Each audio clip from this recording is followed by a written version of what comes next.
Hello, and welcome back to another episode of Critical Reactions with your host, Bryan. We are going to check out an entire album today, digging through each individual song, checking out what's going on in them, and also trying to tie it all together at the end and see if we can't find any similar threads of thoughts, whether it's a conceptual album or not. Maybe there are some ideas that tie everything together. Today we're going to be looking at a band called Cyborg Octopus, which sounds awesome, and I thought we had heard them before, but there's nothing when I searched for them. So maybe they were in a live stream or something. But the song Discobrain sounds familiar. It's track 6 on this. I don't know. I guess we'll just get into it when we figure it out. This album is called Learning to Breathe, and we're going to start off with the first track, which is Data Minefield, using an underscore, which didn't show up in the title right there, which is interesting. There's supposed to be an underscore between them, and Minefield has a 1 in it, so interesting. We're going to see where they take us with this. Let's dive in and see what Cyborg Octopus is bringing to the table today.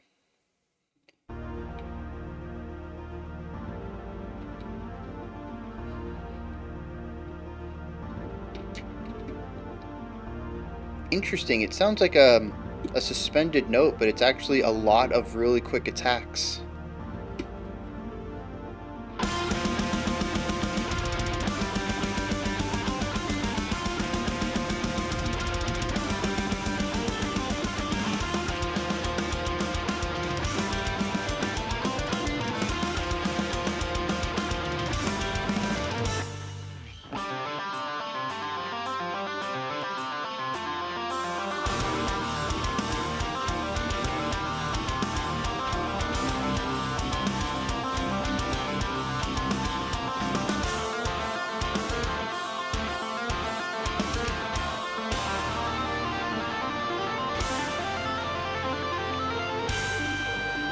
Yeah, tons of movement and direction in that lead line.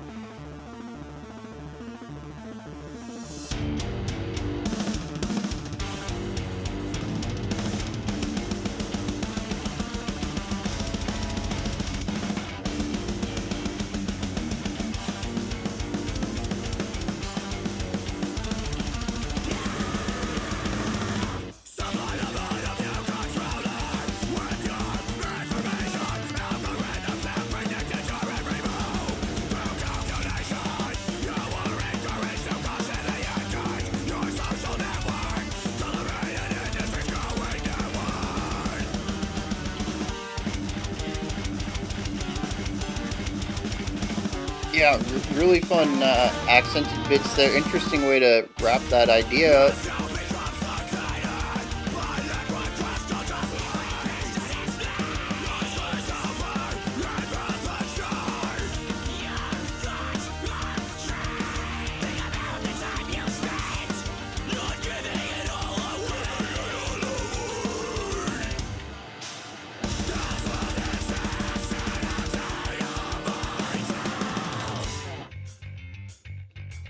Mm.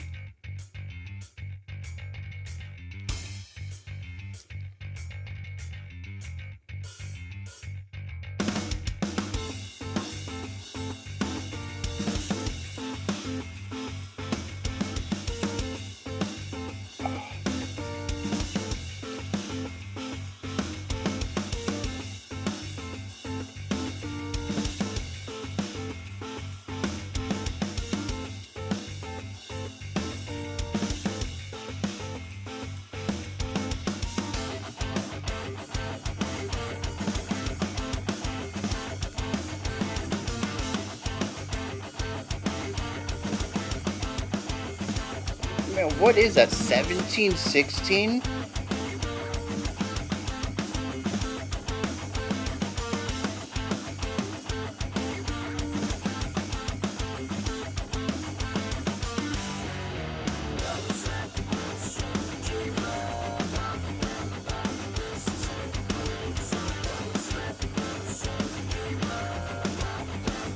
Really fun vocal delivery here, digitizing the sounds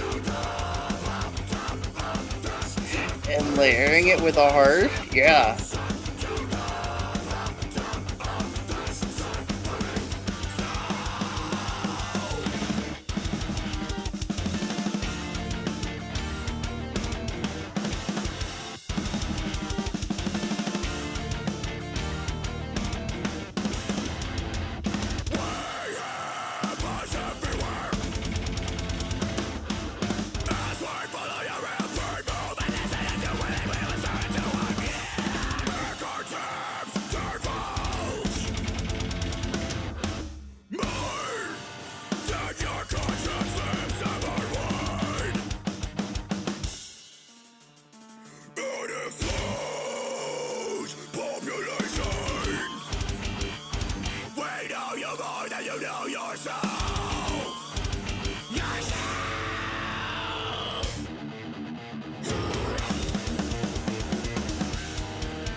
Oh, jeez.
A very like synth wavy outro here. Heavily compressed, very dreamlike on the synths.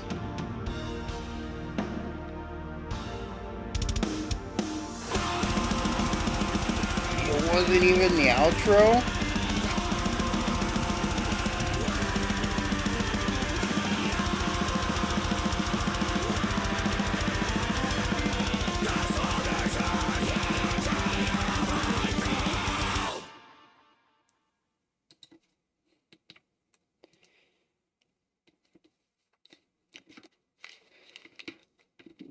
Talk about an album opener. Jeez. Where do I begin? This was all over the place. We're going to have 5 more songs that are about 4 minutes each. One of them's less than 3. And I think a lot of those are going to explore specific ideas we heard in here. But this was just the kitchen says, like, we can do synth stuff, we can do digital stuff, we can do blast beats, we can do post-hardcore, we can kind of get punky, we can do gents, we can do, uh, you know, fully rhythmic ideas, we can go proggy with our meter, we can have these beautiful suspended fast-moving guitar lines that are just like uplifting, and we can make you feel like you're sorry. Like, what do you want? You want it all? We'll do it all. Just stick around. just, just, wow. Wow.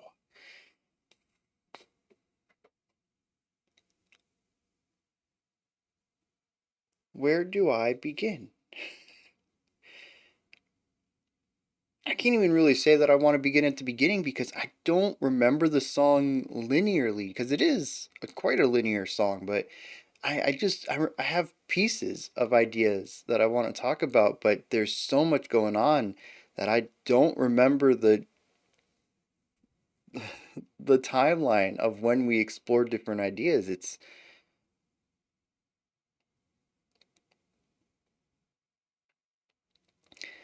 a lot to take in. Let's start with the flurry of guitar work in here. No, that doesn't even work either. Because, like, no instrument really works on its own. Every instrument is, every line is in context of another.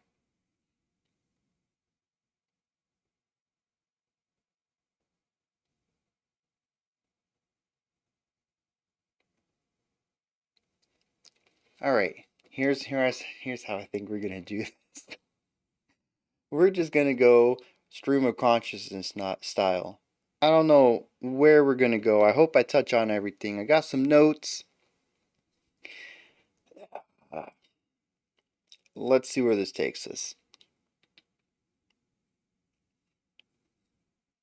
Rhythms.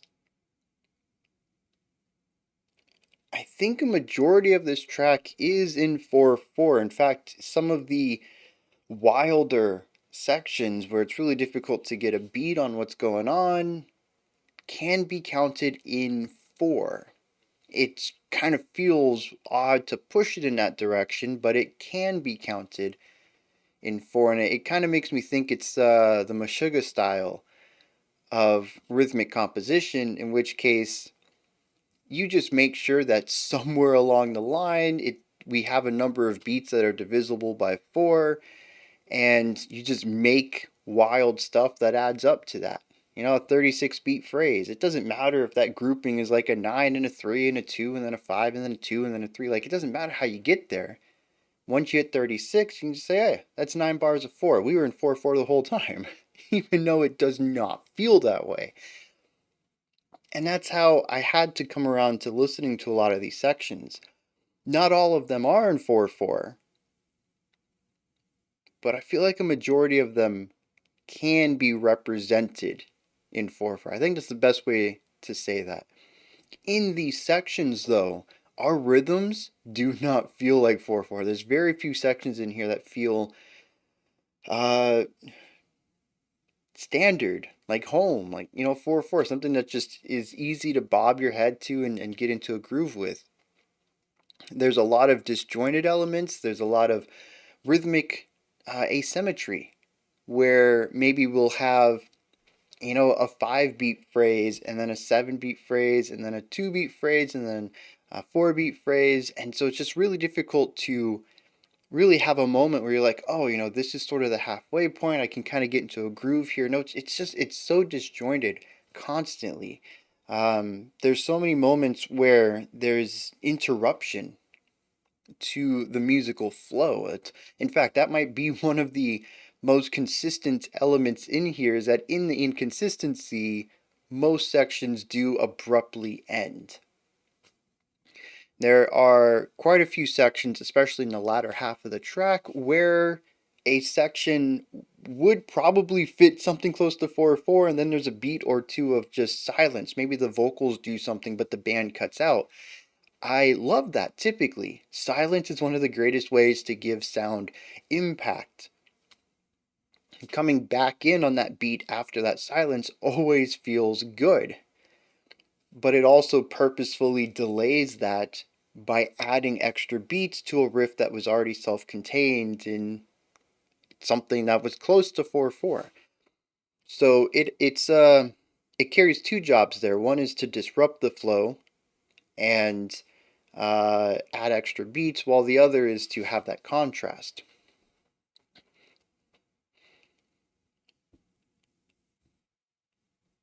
We can even look at something that doesn't use silence, like that section in the middle, 3 minutes in, that I think was 1716. Like, who writes in that? If you know math, if you're good at fractions, you can probably tell that 1716 is very close to 4/4 or 16/16. We're only one number, 1/16th away from that. It's exceptionally close to that standardized form that I would expect. Not to say that everything should be in 4/4, but so much is that it's the norm, it's the expectation. We are just a little over that, but I don't think it's always just that little. Sometimes I think it pushes into 19 as well. And I couldn't find any pattern to this. I know it was more than 4. Sometimes it was less than 9. Sometimes it was more than 9. And so we just got to cut those in half, or double them technically, to get to the halves, but the spaces between. But it doesn't use silence at all.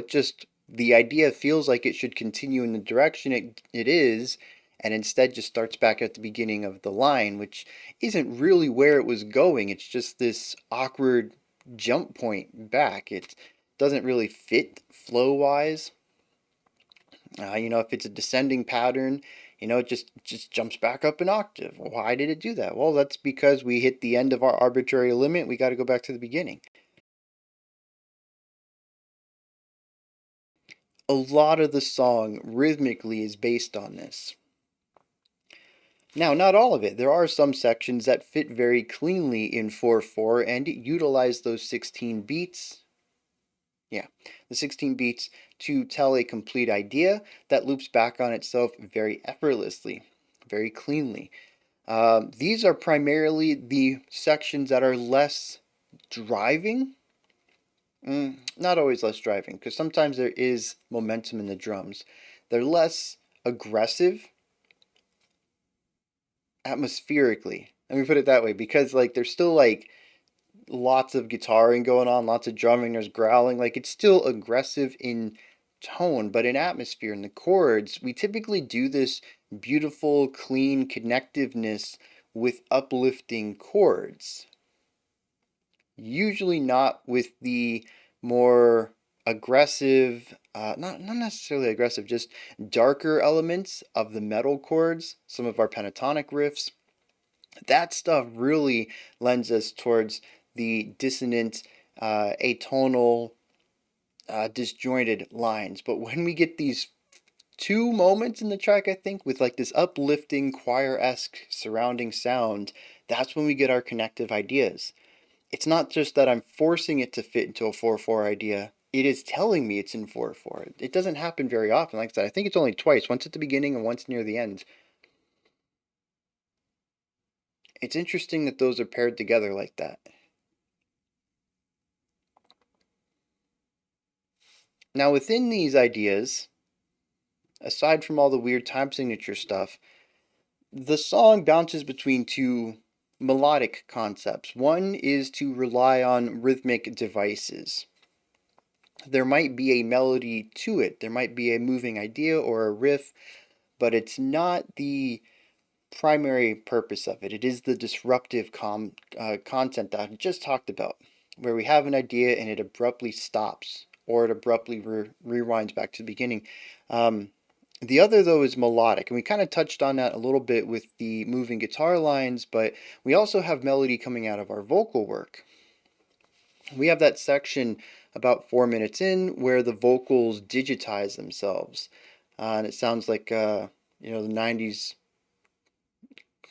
perception of what an AI would sound like. And we get clean vocals out of it. We also have that bass lick that comes in 5 minutes in, that gives us a really strong element of forward momentum melodically, rhythmically, and it loops on itself very cleanly. We kind of move between what I would call metalcore ideas and djent ideas. Melodically driven concepts, rhythmically driven concepts. Occasionally we will pair the two. We did hear that at the opening minute or something. We had this nice flowing tapping guitar idea with these nice rhythmic chugs underneath, accenting odd beats. And we had a downbeat of one and then an offbeat of two, and then we waited until the offbeat of one of the next bar.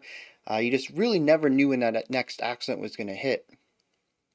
But for the most part, they're separated. We are either doing something rhythmically interesting or melodically interesting.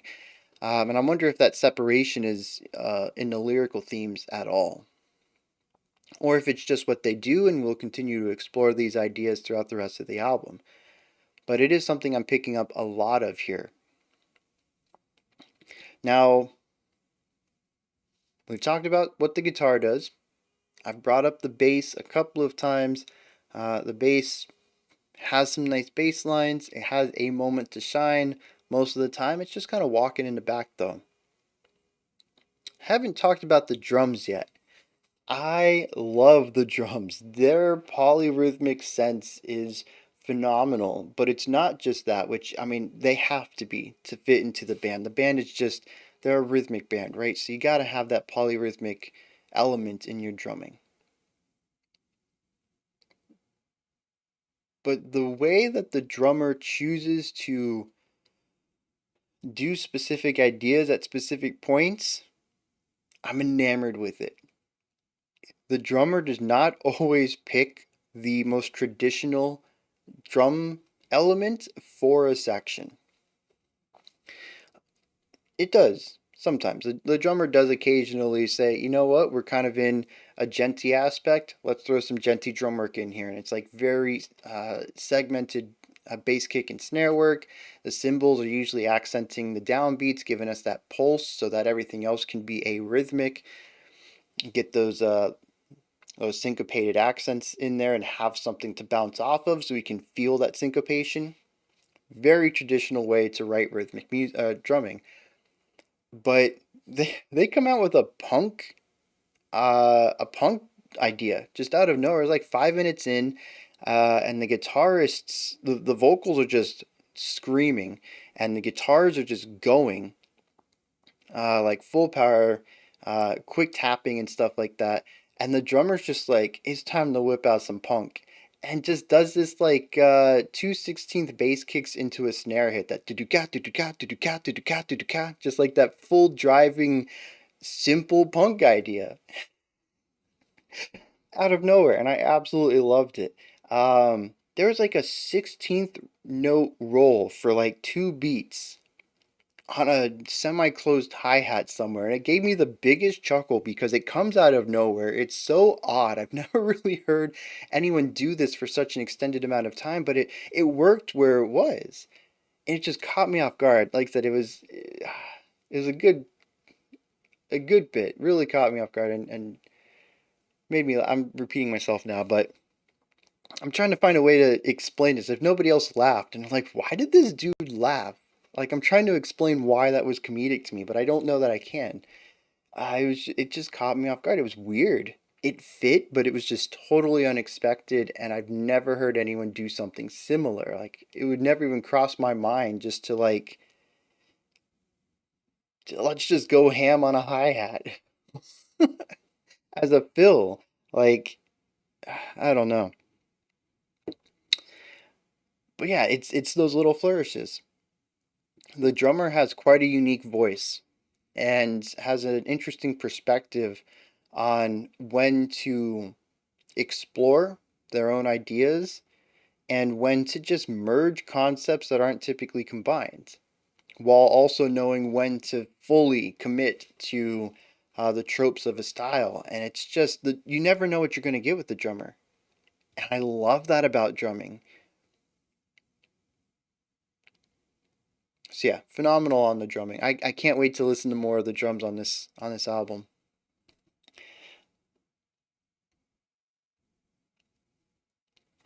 And the last thing I suppose is the vocals. I wish there were more cleans. I like how there were some changes to the delivery. We had that digital delivery, and we had layered vocals so that we can get different types of harshes in there to get the layered textures. But I want some cleans in here. I do. And that's just going to be my own bias coming out. I like these harshes actually in particular. They're very palatable to me. They're the type of metalcore, post-hardcore adjacent harshes that I grew up on as a teen, and um, they just work for my ears. I don't know if it's because I listened to them in my formative years or if there's something innate about the way they sound that just works for me. But growls, deeper fries, some like the more nasally fry vocal, even the modern metalcore harsh, like the eponymous harsh that you're going to hear in most metalcore on the radio these days. They're all okay. I don't have a problem with them, but I just can't connect to them like I can with, well, I should say half these because this dude does have a growl, and I like it for contrast. I'm glad that it's utilized in some sections though, but there's actually like three different harshes here, which is very cool. Um, we can layer them up at times and get these nice compound textures out of it. But it also just creates linear variety where we don't always have the same sound coming out of a vocalist all the time, which is something that I hear with harsh vocalists. They tend to have one scream and they just do it all the time. Sometimes having some minor variation to it, but that's kind of it. And those vocals tend to, I get less engaged with them because they're monotone. They're sort of one note.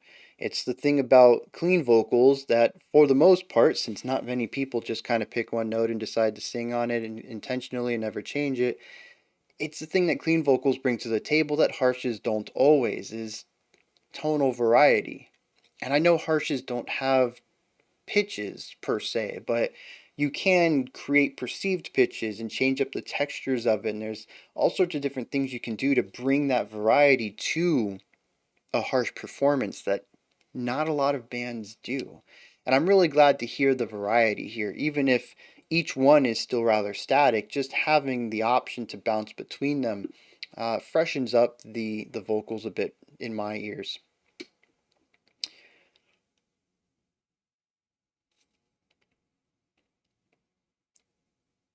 Now, there's also a sonic landscape here that we got to talk about. A lot of the song exists in this heavy pentatonic style metal. We do occasionally get some wider, more beautiful layered chords that kind of give us this element of positivity or hope against that just aggressive, sounds awesome kind of metal. But there's one more that we got to touch on. I thought it was an outro, but they had like a synthwave idea there at the end. Chordally, I don't think it was much different from one of the other two sections. I honestly can't remember what the chordal atmosphere was there. But sonically, production wise, our drums were hyper muted, muffled, actually, I think would be the right word, and they sounded distant, and we had this synth wave, warm, fuzzy synth tone around all of it. And it felt retro, which is kind of weird that they can capture that. It's like when you look at video and maybe it has the VHS scan lines, or maybe it's like got a sepia tint if it's a photograph, and you can just tell it's an older picture, an older film, or whatever, because of the medium.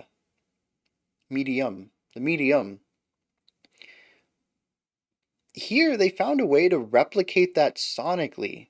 This sounded like a retro recording, like they found a tape somewhere, and like a cassette, and the tape itself was a bit degraded, and this was what it sounded like. It was just, it's really cool. The I mean, yeah, that's the best way I could describe it. They found a way to make audio production give me the impression of sepia tint, or like the VHS warbles where you gotta like press the tracking button to get everything back to being straight. You guys remember that? Well, maybe not the younger folk. The tracking button on the VHS, man. Anyways, though, that's what this reminded me of. It's very cool that my brain immediately went to that. I wonder if that's what they were aiming for. But yeah, like the nostalgic retro sound is where I went, and I really thought that was the outro though. They tricked me and went with the blast beat ending instead.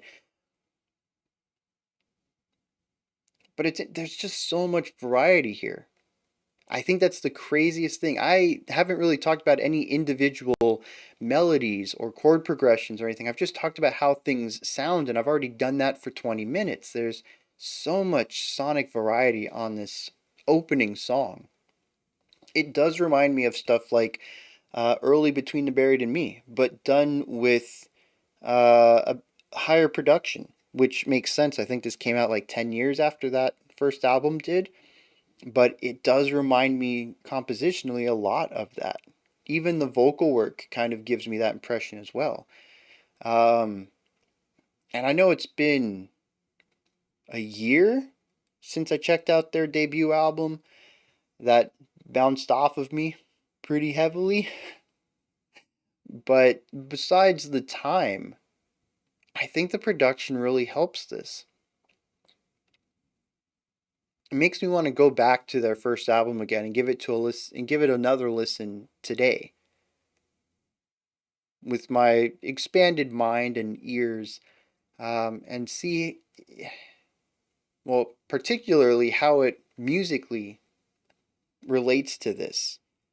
Maybe it is more intense than I'm remembering, and this is like a 7 on the intensity, and it's a 10, and that, that extra bit of intensity is still going to bounce off of me.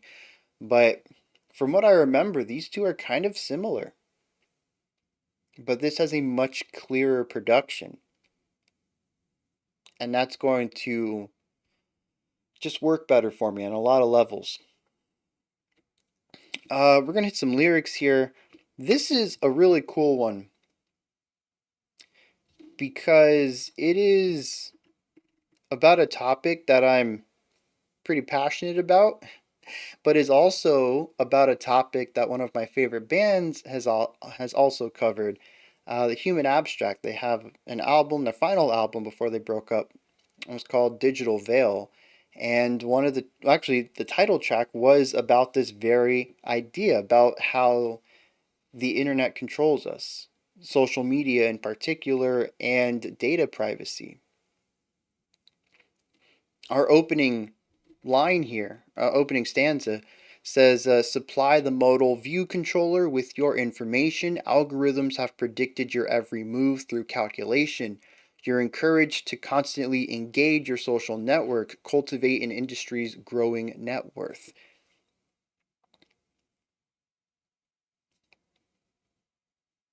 It basically says outright that you are the product on social media. The program itself, whether it's Facebook or Twitter or whatever you're on out there, it's being sold to people who want to use it to create profiles on you and your neighbor and your best friend and your parents and whatever. The industry's growing net worth, the value of the social media, is based on how much information you give it so that it can create algorithms to predict your moves. And people will pay lots of money to acquire that data. And we go through a lot of really neat visuals and phrases to just sell this idea. It says, as you become sedated by liquid crystal displays. If you don't know, you've probably heard the term LCD TVs. Your phone screen is well, LED. You know, but I mean, we're talking about screens here. Your thoughts are tracked, thinking about the time you spent on giving it all away. And then we move into where this could lead into the future and kind of where it already is, which is surveillance states, but not one where we're surveilled, but where we freely give up that information. It says, we have eyes everywhere, we follow your every move and listen as you willingly whisper into our ear, speaking directly from the perspective of these platforms. Fingertips typing, divulge more than your conscious lips ever would. It is a hauntingly Orwellian representation of something that is right now already happening, but just not done in the public eye. It's all sort of hidden away, and sadly, most people just don't understand what they're giving up by not being privacy centric, privacy oriented with their online lives.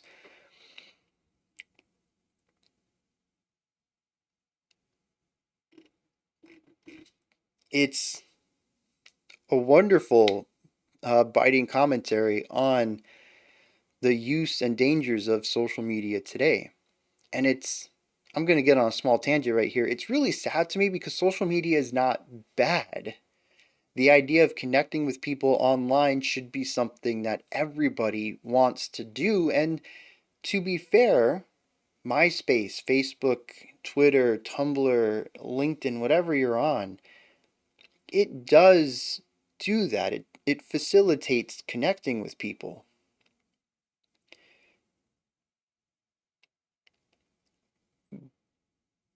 But it's been distorted by capitalism to become a product for sale, which is why I will always promote privacy-oriented social medias like Mastodon, and Riot, Matrix, if you're wanting more real-time stuff. If you like Discord or IRC, I mean, that's good. There's another one too. Another one just came out that is pretty much exactly like Discord, but privacy. I can't remember what it's called. I just learned about it last week, I think.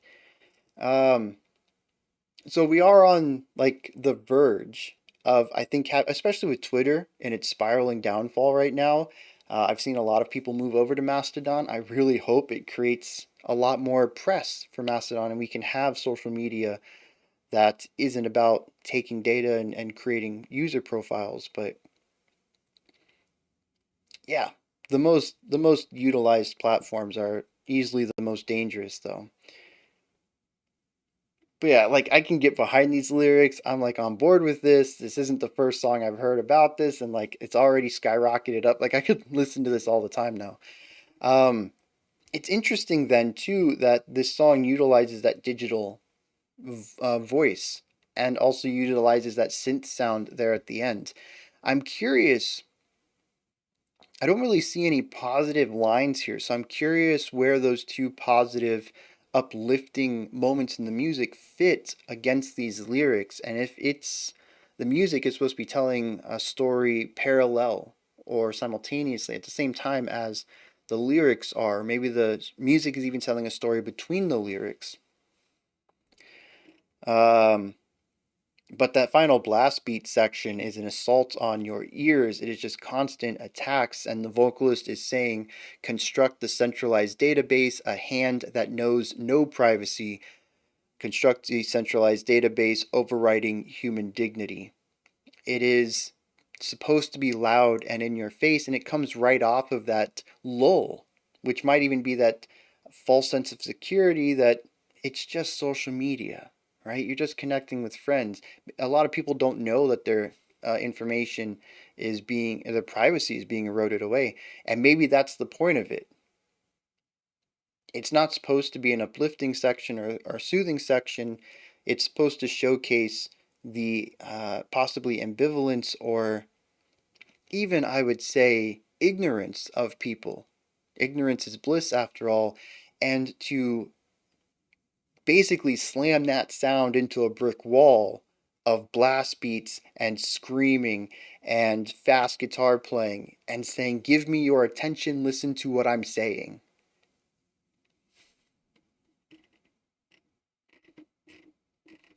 Yeah, I'm on board with this album. I can't wait to see where this goes.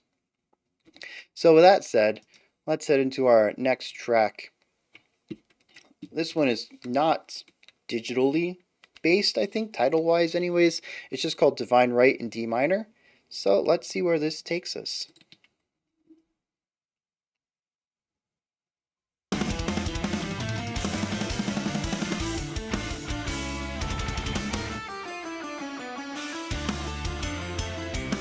Oh!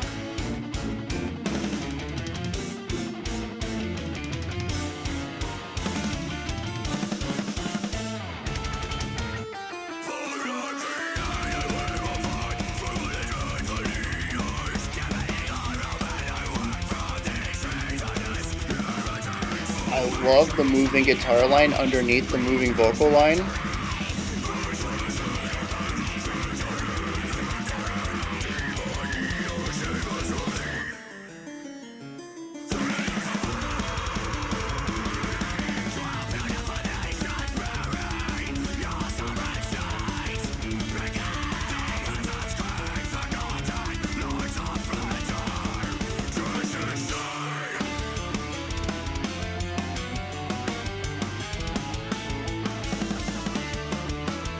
Yeah, the rising and falling ideas in parallel.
Yeah.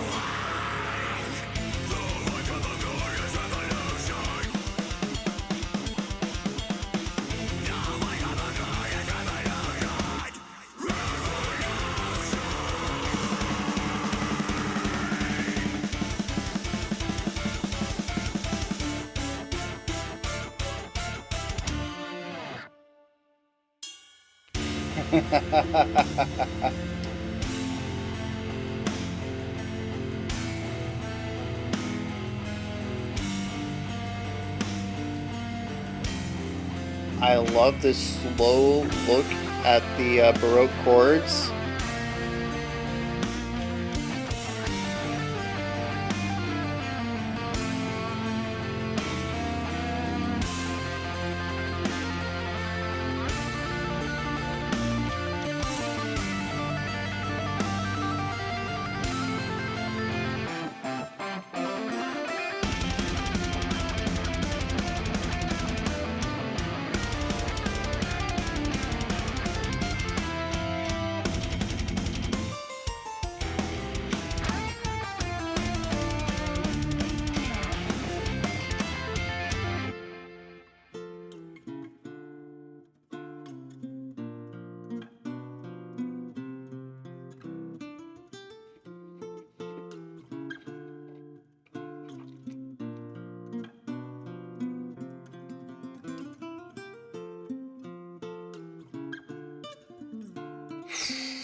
Interesting. I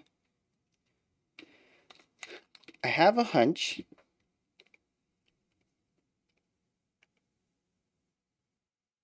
that we're going to start the next song with a big impact on beat one, because this is something I like to do, right? You interrupt an idea, you put some space after it, you come in heavy on the downbeat.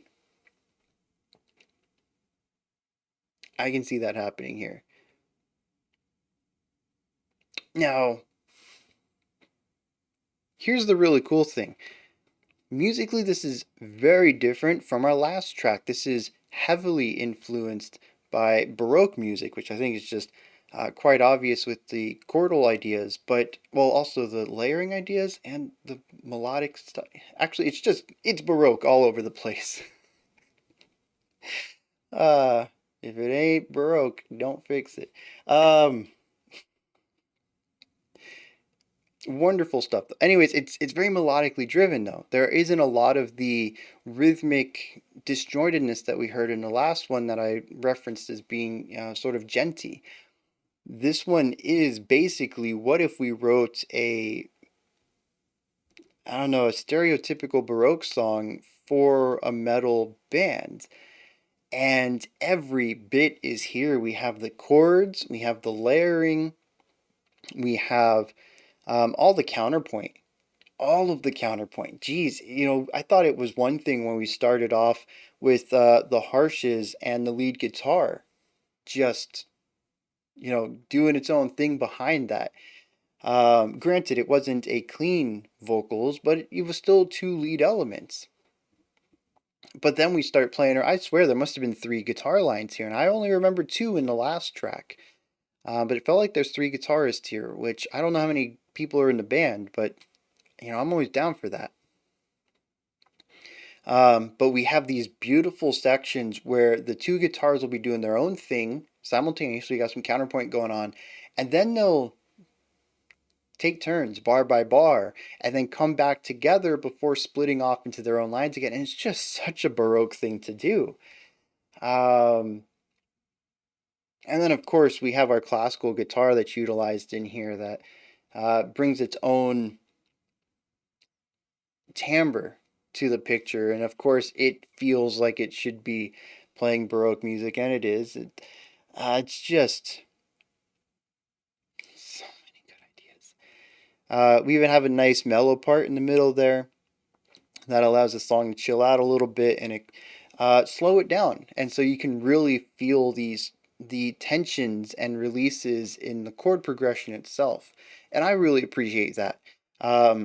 To me, Baroque music is both about the chordal ideas and the melodic layering. But when you get something like this, and we are at a blistering pace, not only just tempo wise, but also that it's metal, we're playing a lot of eighth notes and tapping and stuff like that. So a lot of the really neat interactions between these notes are just going to be kind of brushed by really quickly. And unless you have an extremely keen ear, which I don't for these speeds, it's just kind of going to be lost. You're going to get the gist of it all. It's going to sound Baroque.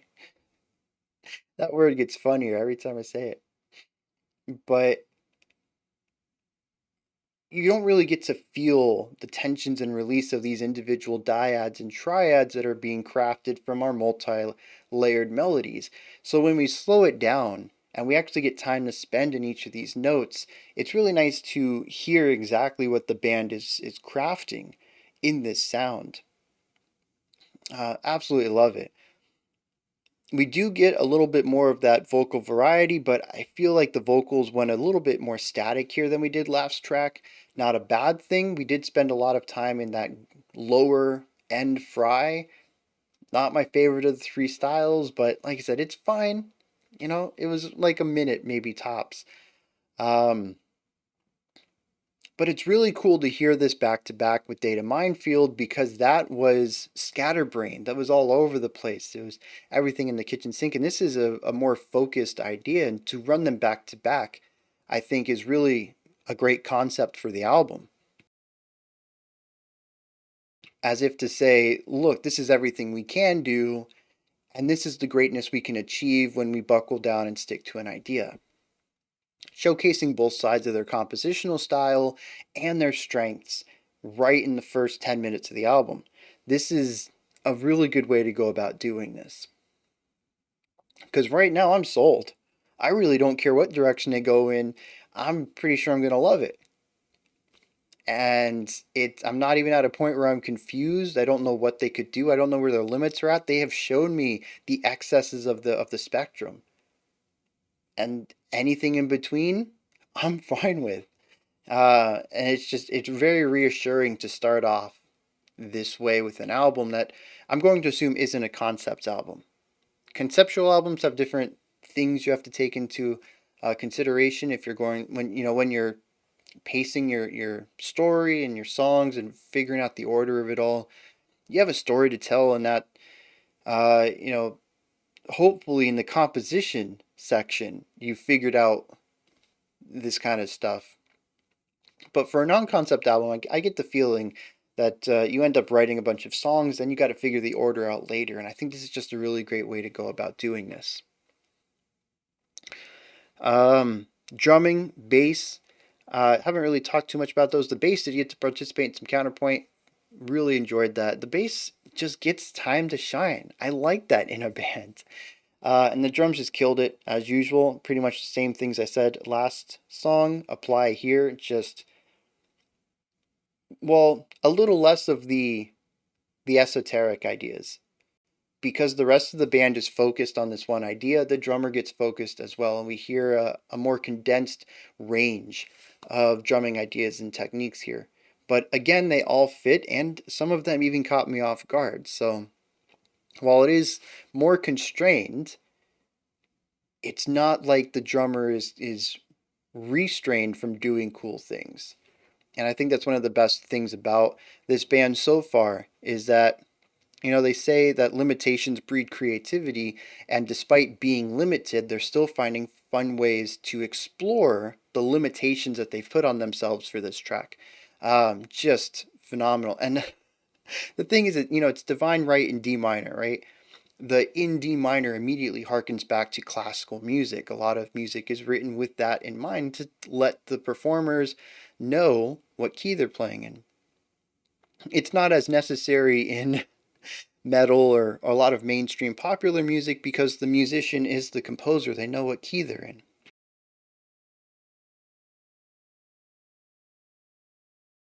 So I like that it's almost a note to the listener. Hey, you've seen this in classical music before.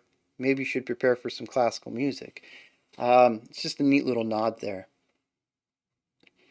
Now, the lyrics. Unlike the last one, this one's going a bit over my head. There's definitely some sort of war, and it's utilizing phrases and words from medieval times, or it doesn't just an older era, I would say. Um, we have ideas of the court smiling on the warriors. We have ideas of divine rights and monarchs coming in here. There's definitely some sort of war happening to ensure that the rulers get to continue to rule the way they want to. Maybe they have enemies in another, city or capital or whatever, another country. So they send the peasants off to fight because the leaders can't. As stated, "O virtuous leaders, please grant us victory." They are leaders by virtue. Oh, it even says right here, defending our home from these treasonous heretics. So we could even possibly take a religious angle on this. Although the sheer idea of divine right should have put me in that mindset already. Um, oh, and right here, 12 beautiful nations buried. So I'm going to assume it says 30-year war as well. So this is a 30-year war that destroyed 12 nations and a sovereign state begins. I don't know if this is based on real history. I am really racking my brain of um, European history and trying to think because Rome is kind of the closest thing I can get to this, but I don't think this is about Rome. And I don't know that, I think Rome took over a lot more than 12 nations. Um, so I don't think this is that at all. Um, but again, I don't know what particularly this is going towards. But anyways, if you do know, let me know. Hit me up in the comments. I'm curious if this is based off of real history or not. 30-year war, 12 nations destroyed, a sovereign state begins. So the ruler of this area, plus the 12 areas they destroyed, decides to collect them all under one roof. The peasants' screams are forgotten, and the lords of splendor are drenched in sin. The court smiles as their fanciful tendencies are unaffected by what rages far away. So they get to have their lavish lifestyle, and the areas, the nations that they destroyed, are in ruins. People are screaming, crying. There's dead everywhere, and they're not affected by it. They might not even know about it. It's all numbers to them. It's not people who are in pain. It's now a foreign, a nation that we just took under our wing that we need to rebuild. There's 40 people left there. That's it. It's just a number. Now there's 40 people alive. What do we do to bring them under our wing? Divine right of the monarch hinges upon our survival, continuing the tradition of our ancestors. I like this. It says it's a prophecy not foretold, but made by the powers of man in the wake of a glorious revolution. So, not a prophecy foretold. This wasn't something passed down that said this was always going to happen. Our leaders made sure it happened. And then we made sure that we won so that we could follow through with this. It's just, I don't know what angle to take on this. If I'm going to continue on with the last track's pessimism about an injustice, there is injustice to this. I mean, it kind of takes a neutral stance in some places, which kind of gives me like a sarcastic angle, because in other places it even says, these nations were beautiful and now they're buried. It shows the destruction of this want for the ruling class to expand.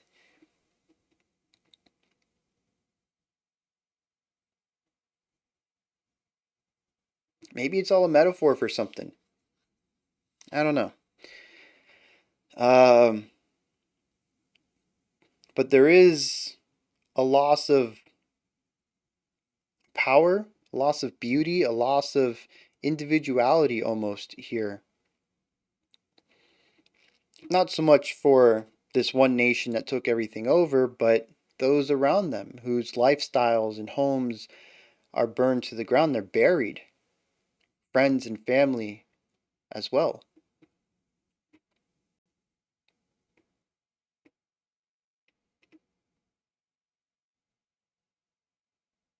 I don't know. Interesting that using this language that reminds me of history is also paired with historical music. I wonder if they're supposed to go hand in hand to both evoke the ideas of the past.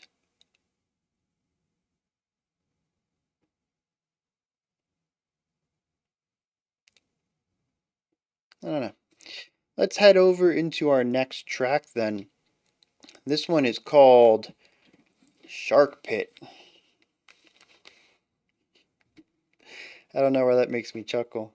I was thinking of Shark Tank and I like Shark Pit, and then I started thinking of like just a hole in the ground with sharks in it, but no water, because the water would just seep into the dirt and the mud, and they're just like flopping around in there. It's the Shark Pit. I don't know. Let's hit this and see what's going on with this track.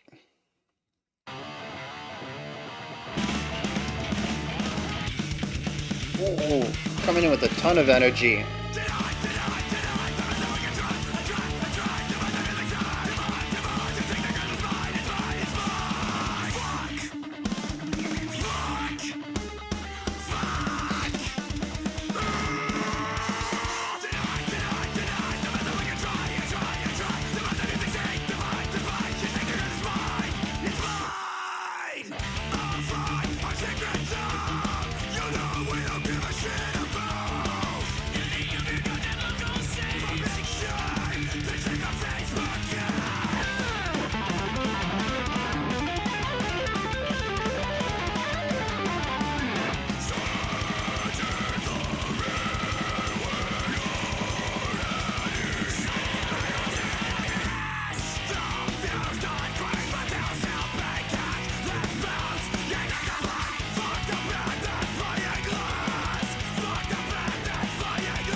Really interesting way to use silence there in the middle of a dyad.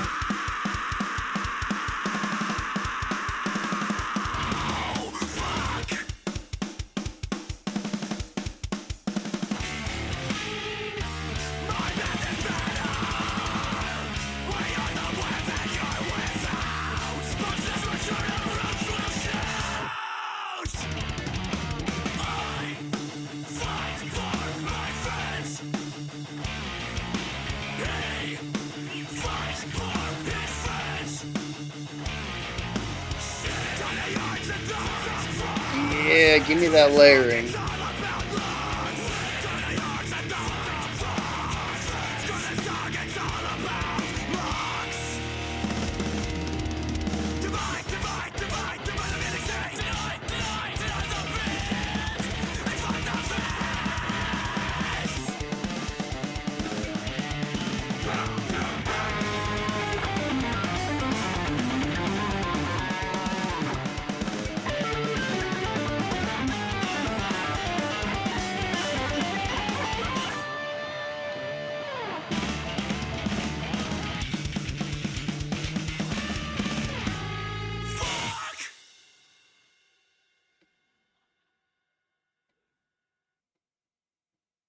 Just a lot of silence on that one.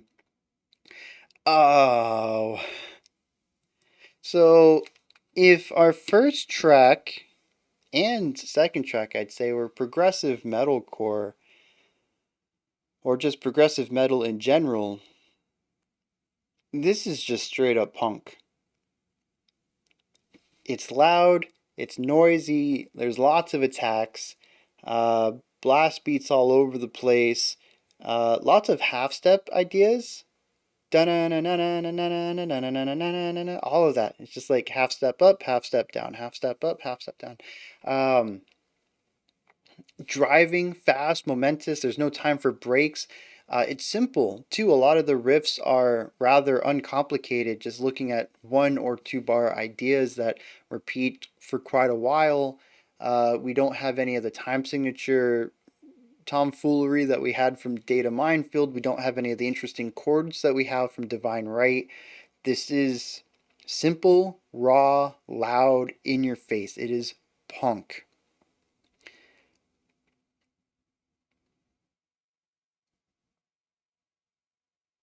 Which is funny because I just got done saying we've heard one spectrum, one side of the spectrum, the other side of the spectrum. I'm ready for anything between. And they said, psych, our spectrum actually goes all the way out here. We also do punk. And now I really have no expectations for the next 4 songs. They could go in any direction. They got wild, do whatever they want. They have focused progressive stuff, and then they have simple stuff, and that really opens up everything. This isn't just going to be a band that does more complex ideas because that's what they do. They have no problem easing it up when it's necessary. But through that, I have less to talk about. Uh, but I do have 2 key things I want to touch on.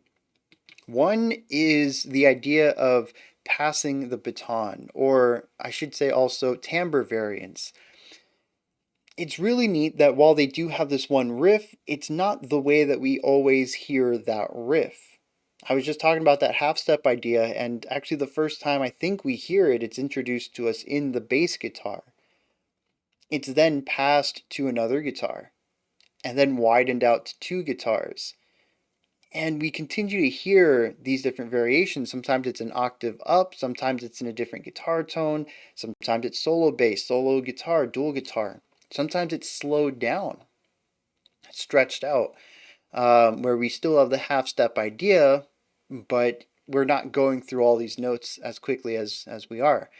And that was the dyad section, where one guitar was just, the left guitar was just holding out a note, and our right guitar was kind of doing these half step movements with some breaks. There's like a 2 beat break in there as well of just silence.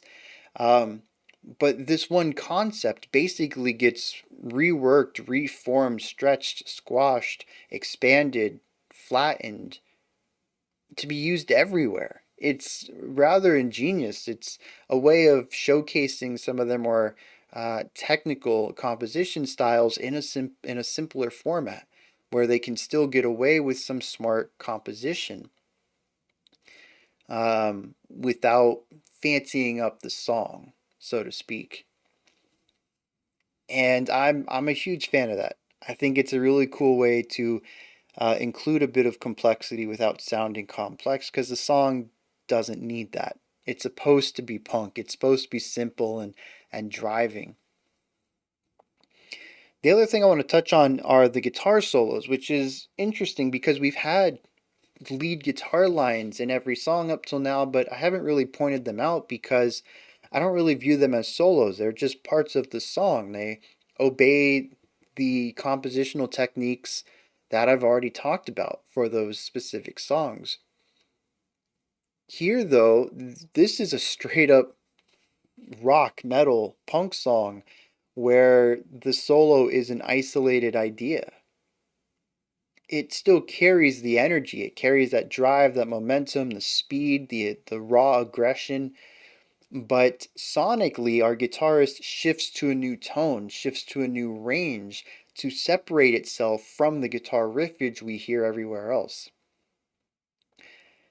And through that, we get a moment to focus. And I think what's really interesting here is that when I think of punk, I think of simple music, which I've already kind of established is a core tenet to a lot of punk music like this. These solos are not simple. At least not when I think of punk simple. And it's interesting though that they still feel punk to me. So I don't know if they're just less complex than I think they are, or if they found a neat way to mask it. It's not like they're pulling notes out from other, other keys to pull in and spice things up. It's really just a lot of shred, but there's, I don't want to say this word necessarily because I don't want to make it sound like punk is just an immature genre, but there's a maturity to the melody writing in the solos in both of them. Um, it is raw and thrashy and aggressive, but it's not dumb. I hope I say that in an endearing way. There's an intellect to the note choices. So I'm gonna have to listen to the song again afterwards and see if I can pick out specific elements there. But it feels like a prog solo in a punk disguise, if that makes sense to anybody else. Um, but it's really neat. It has both sides. It sounds simple and aggressive, but there's this technicality to it all. It's really neat. Um, yeah, I think that's about it too. I mean, it's a 3 minute song with one or two riffs, so there's not really a lot to talk about. Um, oh, I think there's two vocalists now though. Is there? I don't know. I felt like one dude with a lot of styles in the last two tracks, but the way that lines overlapped here, and I felt a different timbre in one of the vocals, and it felt like, I don't know, I just get the feeling that there's two vocalists in this band based on this track. Anyways, lyrics. This one is pretty much just about the dog eat dog nature of being a band and how some bands will take that to the next level and decide that the only way that they can get picked up or improve or make a living off of it is by putting down other bands. I mean, the opening line says, "Deny the bands that work and try to divide the music scene. Just take their cash, 'cause it's mine." The next one says, "Oh no, our secrets are out. We don't care about you or the scenes, but hey, please go check our Facebook pages, right?" So they're just in it for themselves. They don't care about the music scene. They don't care about, music in general. This is just, it might as well just be a corporate gig for them. It's about climbing the ladder more than about the art. And Cyborg Octopus is very, very upset about this. Um, and I wonder if this is even particularly about a punk scene in general, or I mean, in specific, which is why they chose punk for the genre here, or if they just wanted to explore punk. I don't keep up with scenes, if that surprises anybody. I'm here for the art. I'm here for the music. I keep up with a couple of bands, and I try to see their shows when I can. But I'm not really paying attention to scenes or if bands are trying to divide scenes or try to take more of the pie or whatever. And I'm just gonna have to take Cyborg Octopus's word. Cyborg octopi. Nope, that's plural. I need possessive. Cyborg octopuses. I guess that is the plural, huh? I mean the possessive. I'm gonna have to take their word on it. That this is happening and that them speaking out about it isn't just them crafting a straw man to yell about. That it is a problem running rampant, at least at the time. What was this, 2015? Yes, 2016. So, geez. You guys know it's 2023 almost? Like 14 days away, something like that. It's not very long at all. I gotta redo all my math now. Gotta add another one to it. So this is about 7 years old.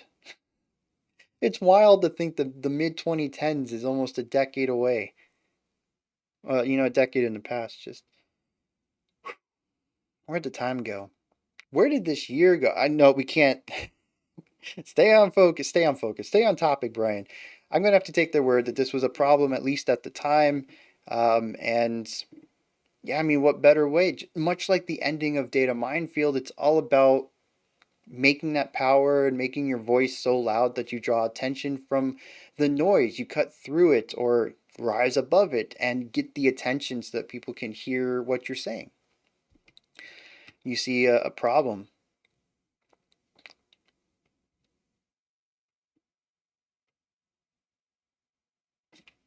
You see a problem.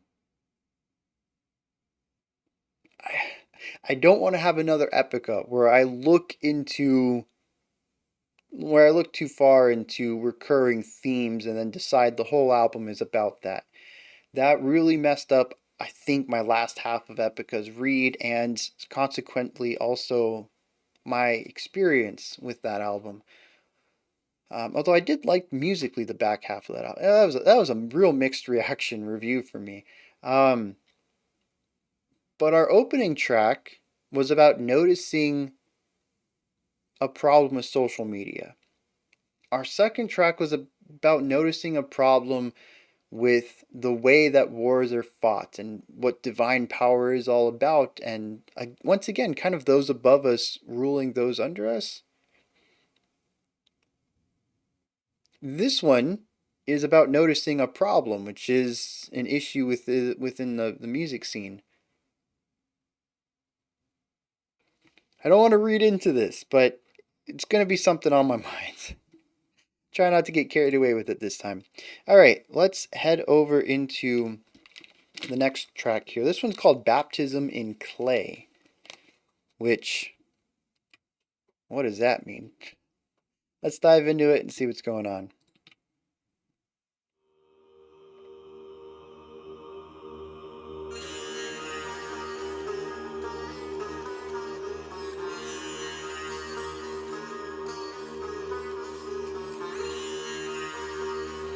So we got some throat singing, what sounds like a sitar run through a little bit of distortion, maybe just amplified.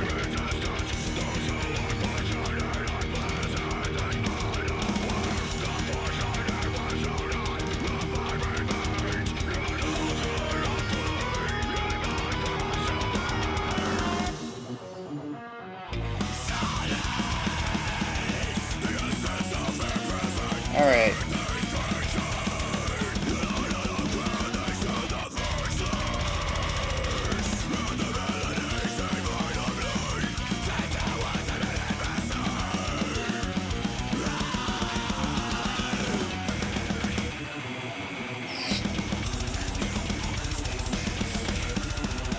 The precision on those.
Dude, that bass line is sick though. It's been going for a couple repetitions now.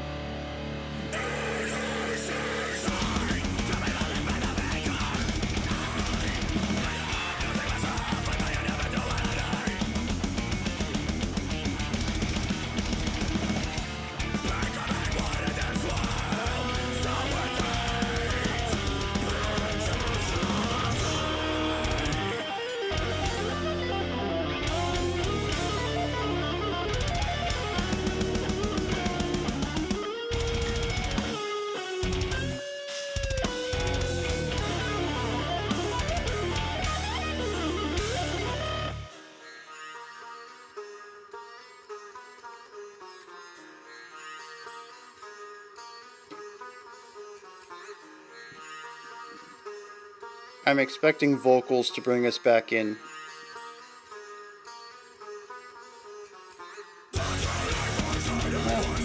I was wrong, but that's okay.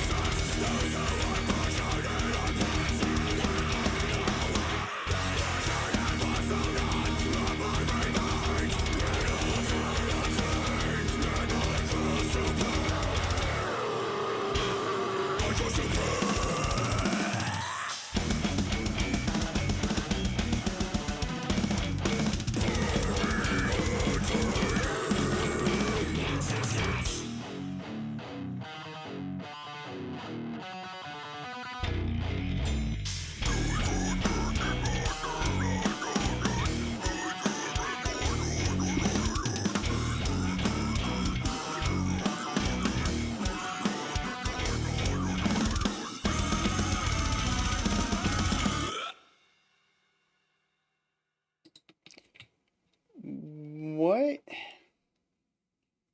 What is this? Is the fourth song, I think, where 4 out of 4, I think, where we have something odd happening in our outro. We either have a fake out outro like we did in Data Minefield, where it was the synth section. I really thought that was going to take us out of the song, and then it didn't. And we ended up hearing a completely different outro. Or our outro is a brand new idea that takes us out, like here, where we have a full 20 seconds of just brand new stuff going on. Uh, it's so strange to me. I mean, here's the thing: I dig it, right? It's contrast, it's new, it's variety. This is stuff I talk about. It's just really weird to do it consistently. And maybe weird's good. In fact, weird's typically good, but except for this one, I kind of really like a lot of the new sections we get introduced to. We just don't spend a lot of time in them. Um, this one just felt like a breakdown, and actually, this whole song kind of fell a little flat for me. Not because it was bad, technically proficient, lots of really cool moments, but there's just a lot of pedal note writing here.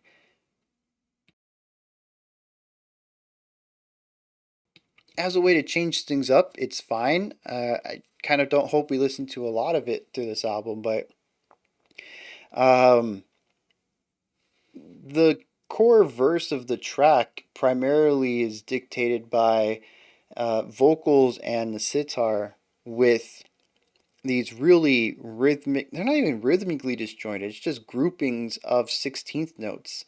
It's technical on a performance level of being precise enough to play these the way they do, but it's just one note the whole band is on. When we get away from this, I absolutely love what we're doing. We explore some really cool ideas, but this one section comes back twice, I think, and I wasn't a fan of it the first time. Wasn't too happy to hear it come back. I would have loved to hear something else done with the sitar rather than just being a slow moving melodic idea over fast pedal tone picking. Here's the thing. It's still like a 7 or 8. it really could have been a 10, especially if we had paired it with some of the compositional techniques that they've showcased they can do in Divine Right. Obviously, this isn't the direction they wanted to take it. For all I know, they attempted this and it came out fine, but wasn't the sound they wanted. But I don't like that sound. I can appreciate it for what it does. It's a rhythmic texture. It's to make the guitars another percussive instrument. But the weird thing too is that it's paired with the sitar in a way that the sitar takes presence. I don't know if that was done because it's acoustic or clean. It sounds like it might be amplified, but either way, it's given a lot of presence and it drowns out the vocals. I don't feel like that specific section. I'm not saying every section with the vocals and sitar, but that verse. Both times the verse comes around, the guitars are loud, the sitar is loud, and the vocals feel cramped. It is not like this when we hit the metalcore section after this, and the guitars start doing these 16th note, like two hits per note, and like have this moving idea quickly playing it. The guitar, I mean the vocals sound fine there. They sound fine mixed everywhere else on this album, but as soon as that sitar comes in and the vocals come in too, it's just there's something going on with the production. The vocals just don't have room. They feel covered up and drowned out. Um, so that probably pairs with the fact that I wasn't too keen on the musical component, but that verse just is the first thing I think so far this whole album. I'm like, I wish, it's so close to being something that really works and it just doesn't. For me in particular, again, I want to say that I feel like so many times people in the comments take my word as some sort of utter truth, and it's just the way I feel about this. Although, to be honest, anybody who's going to say that probably isn't making it an hour and 30 minutes into a video, so I don't know. Maybe I don't need to apologize as often as I think.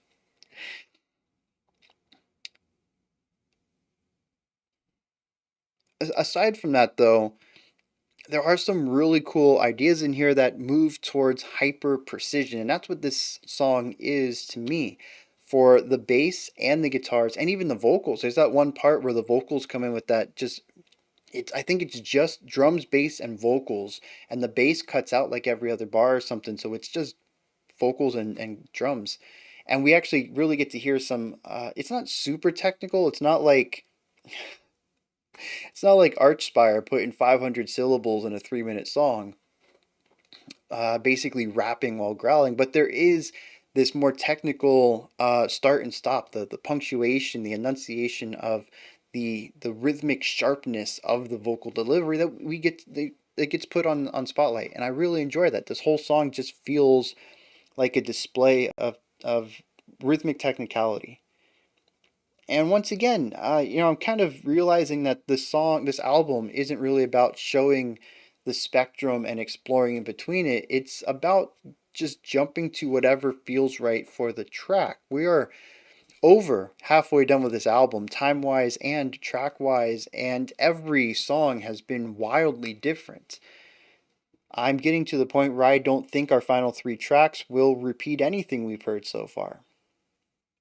Even this one, which shares a lot of ideas with Data Minefield, is drastically different from both a sonic landscape and a compositional angle, even though they are both based on more of that progressive metalcore, Between the Buried and Me, starts and stops rhythmic ideas. They're very different tracks still. Um,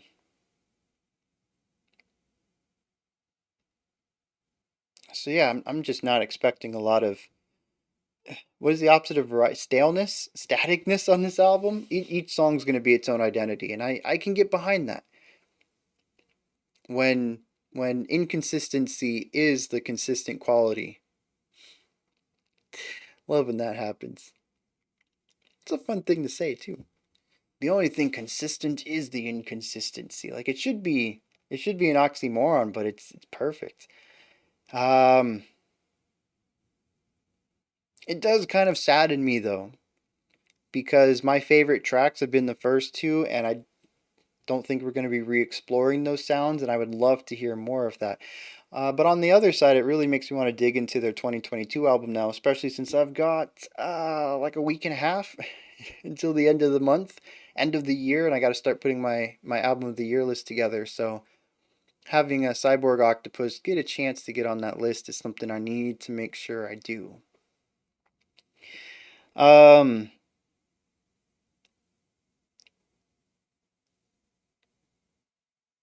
yeah, I think that's gonna wrap this one. This is just a very rhythmically technical song, with that nice sitar flair, which I like how we continue to introduce more sounds, not just timbre wise, which is cool. We had that the acoustic guitar in Divine Right.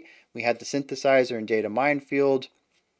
Now we have the sitar in Baptism of Clay, but also the fact that stereotypically it also brings with it a specific key, which kind of gives us that Indian atmosphere. And I don't know I don't know if we have a specific mode or key for that. Um,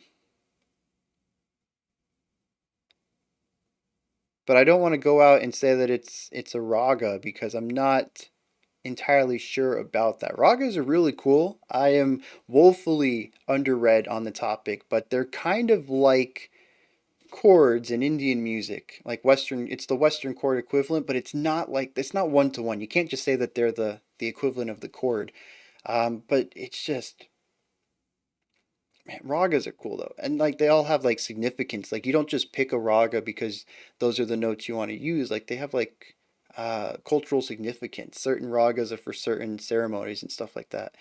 Um, which I mean kind of correlates. Like we use minor when we want to create something that sounds sad, and major when we want something to sound happy. We don't have to do that. It's not a cultural thing, but it is something that we end up doing just by consequence of these sounds, these particular groupings of notes, having a particular sound to us culturally because that's what we've consistently done with them. Um, but yeah, it's like the whole concept of the rag, and there's like a ton of them. It's really cool stuff. Um, but yeah, like I don't know in particular what's happening here with the collection of notes, so I don't want to call it anything specific, but it does give us that sort of Indian vibe to that melody, which contrasts very hard when we return to the pentatonic sound that we get after the sitar leaves. Um, but again, it's just a new sound. You know, we've had uh, a more progressive metal sound in Data Minefield, where we have just bouncing around chords. Divine Right gave us Baroque style, Shark Pit gave us punk, and this gives us a little bit of that Indian sound. I mean, that's what I'm just saying.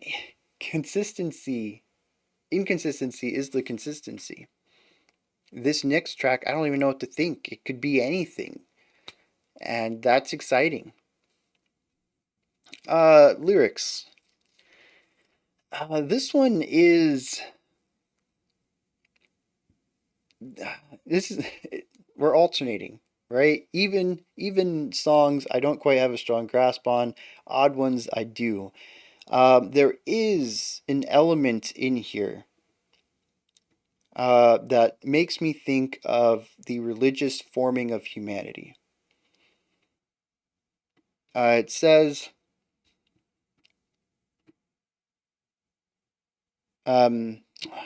basically, the idea here is that there is clay and a maker molds the clay into what the maker wants. The clay does not have a say. It must become whatever the maker chooses, and it is stuck as that.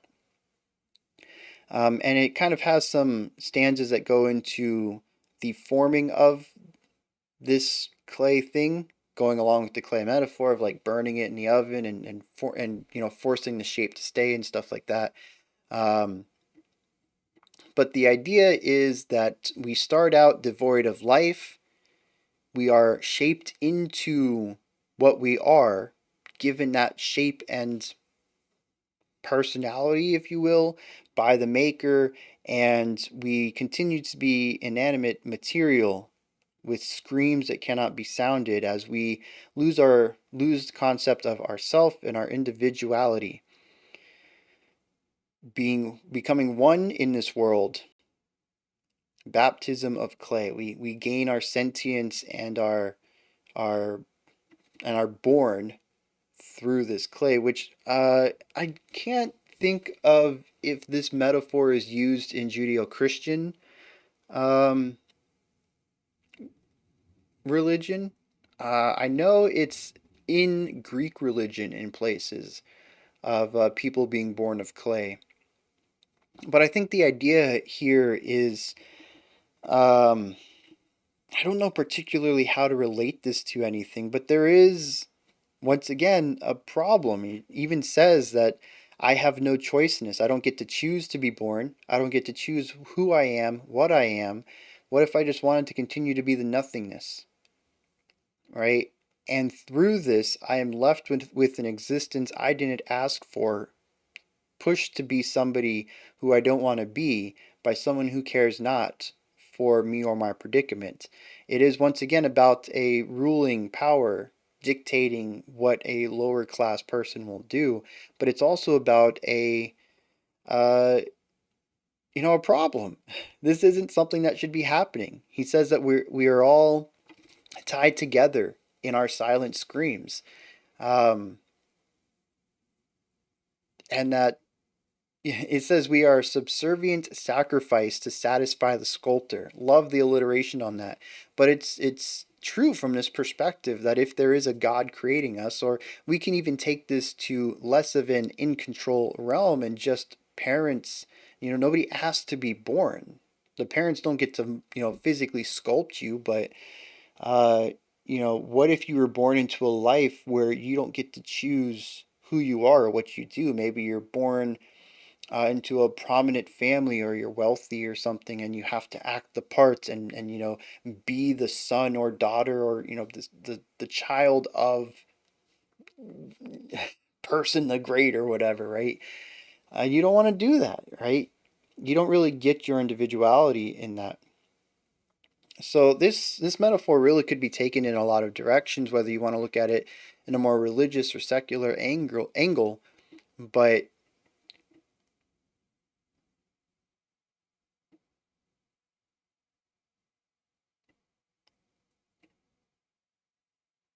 this one is about a loss of choice, even going outright to say a loss of individuality. I am losing my individuality is an exact line in here. Interestingly, the shark pit is about a loss of community. There is that music circle, the music scene, and that community is getting divided and split. Data is about a loss of privacy. It's about a loss of control. Divine, maybe this one doesn't connect as well. It does work with that ruling class and underclass, though, that baptism is working with. Shark doesn't quite do that, though, except that we can look at that as the record companies being the upper class and the bands being the lower class, fighting amongst themselves the for the favor of the record labels. Um, but there is kind of a loss of power, a loss of lifestyle if you're one of those 12 nations that were destroyed. Um, I don't know. There's a lot of parallels here. All four of these are about a loss of something. It's about seeing an injustice, and it's about an upper class having power over a lower class, which is typically the injustice that is seen.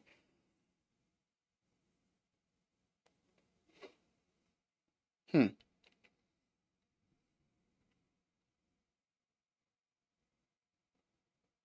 All right. Let's get into this next track. We got three more to go. Two short-ish ones, a 5 and a 4, and then our 8-minute outro. It's the lengthiest track on the album. This track is called Bitter. Let's see what they're bringing to the table.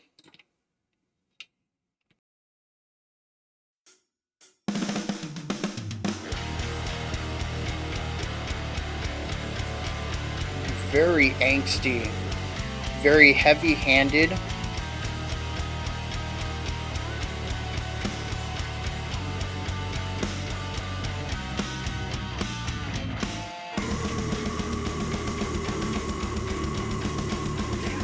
We got a piano, blast beats.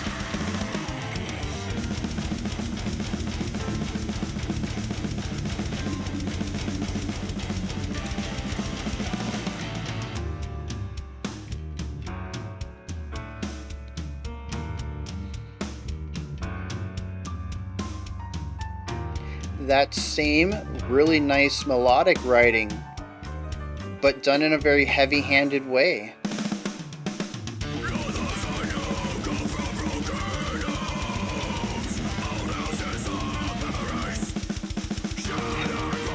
What?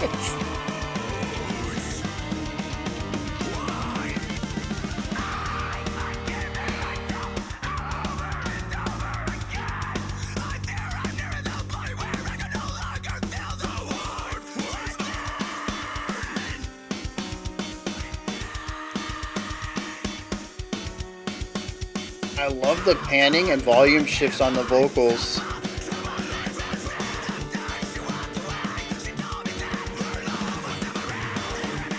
Weird disjointed panning on the guitars.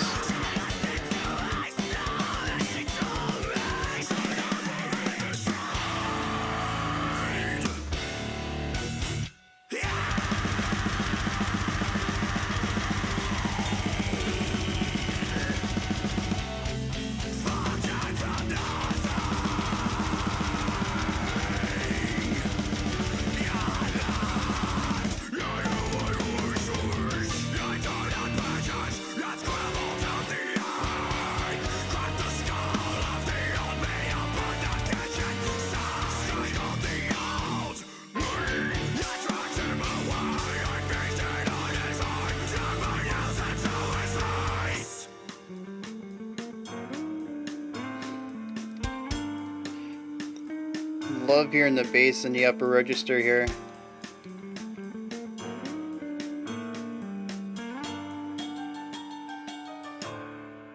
If our souls should intertwine, become one and combine.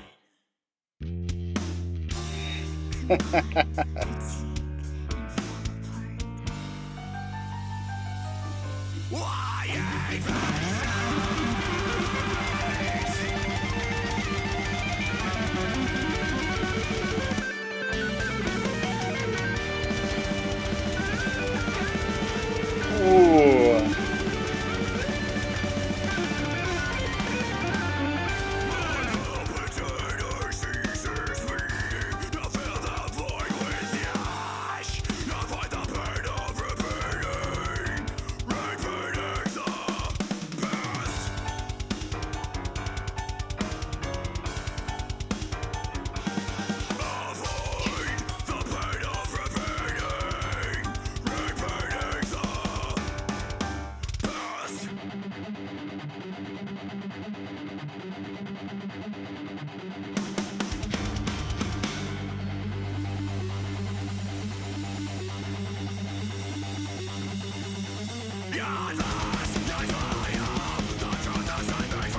Interesting tonal shift here.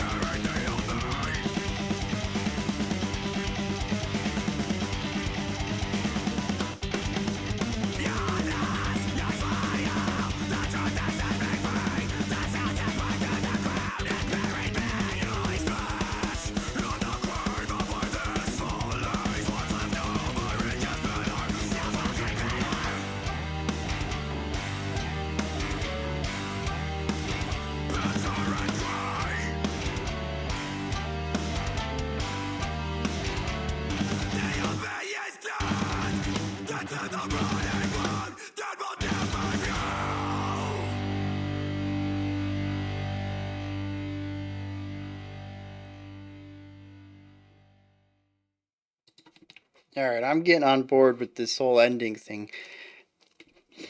So, I'm not going to say that every ending still works for me, but I'm slowly digging the idea that they're writing endings. They don't have to be long. This is something that I've gone on about, not too often, not as much as I go on about third choruses, but the idea that a song should have an outro. Outros should be different from the music. I mean, it's not wrong to have, to call back an intro to reuse a riff. I talk about I talk about that all the time. Work smarter, not harder. Reuse what you can. So there's absolutely nothing wrong with that. But I think I came around to this from the wrong perspective. It's not about being in the section and wanting more of it, which is how I feel about some of these outros. Is that I really want more of them, but it's about creating more music. They don't feel that whatever they have is an adequate finale to the thoughts, the story that they have for these songs, and they make something new for it, and I can get behind that. Like I said, I just coming at it from the wrong perspective.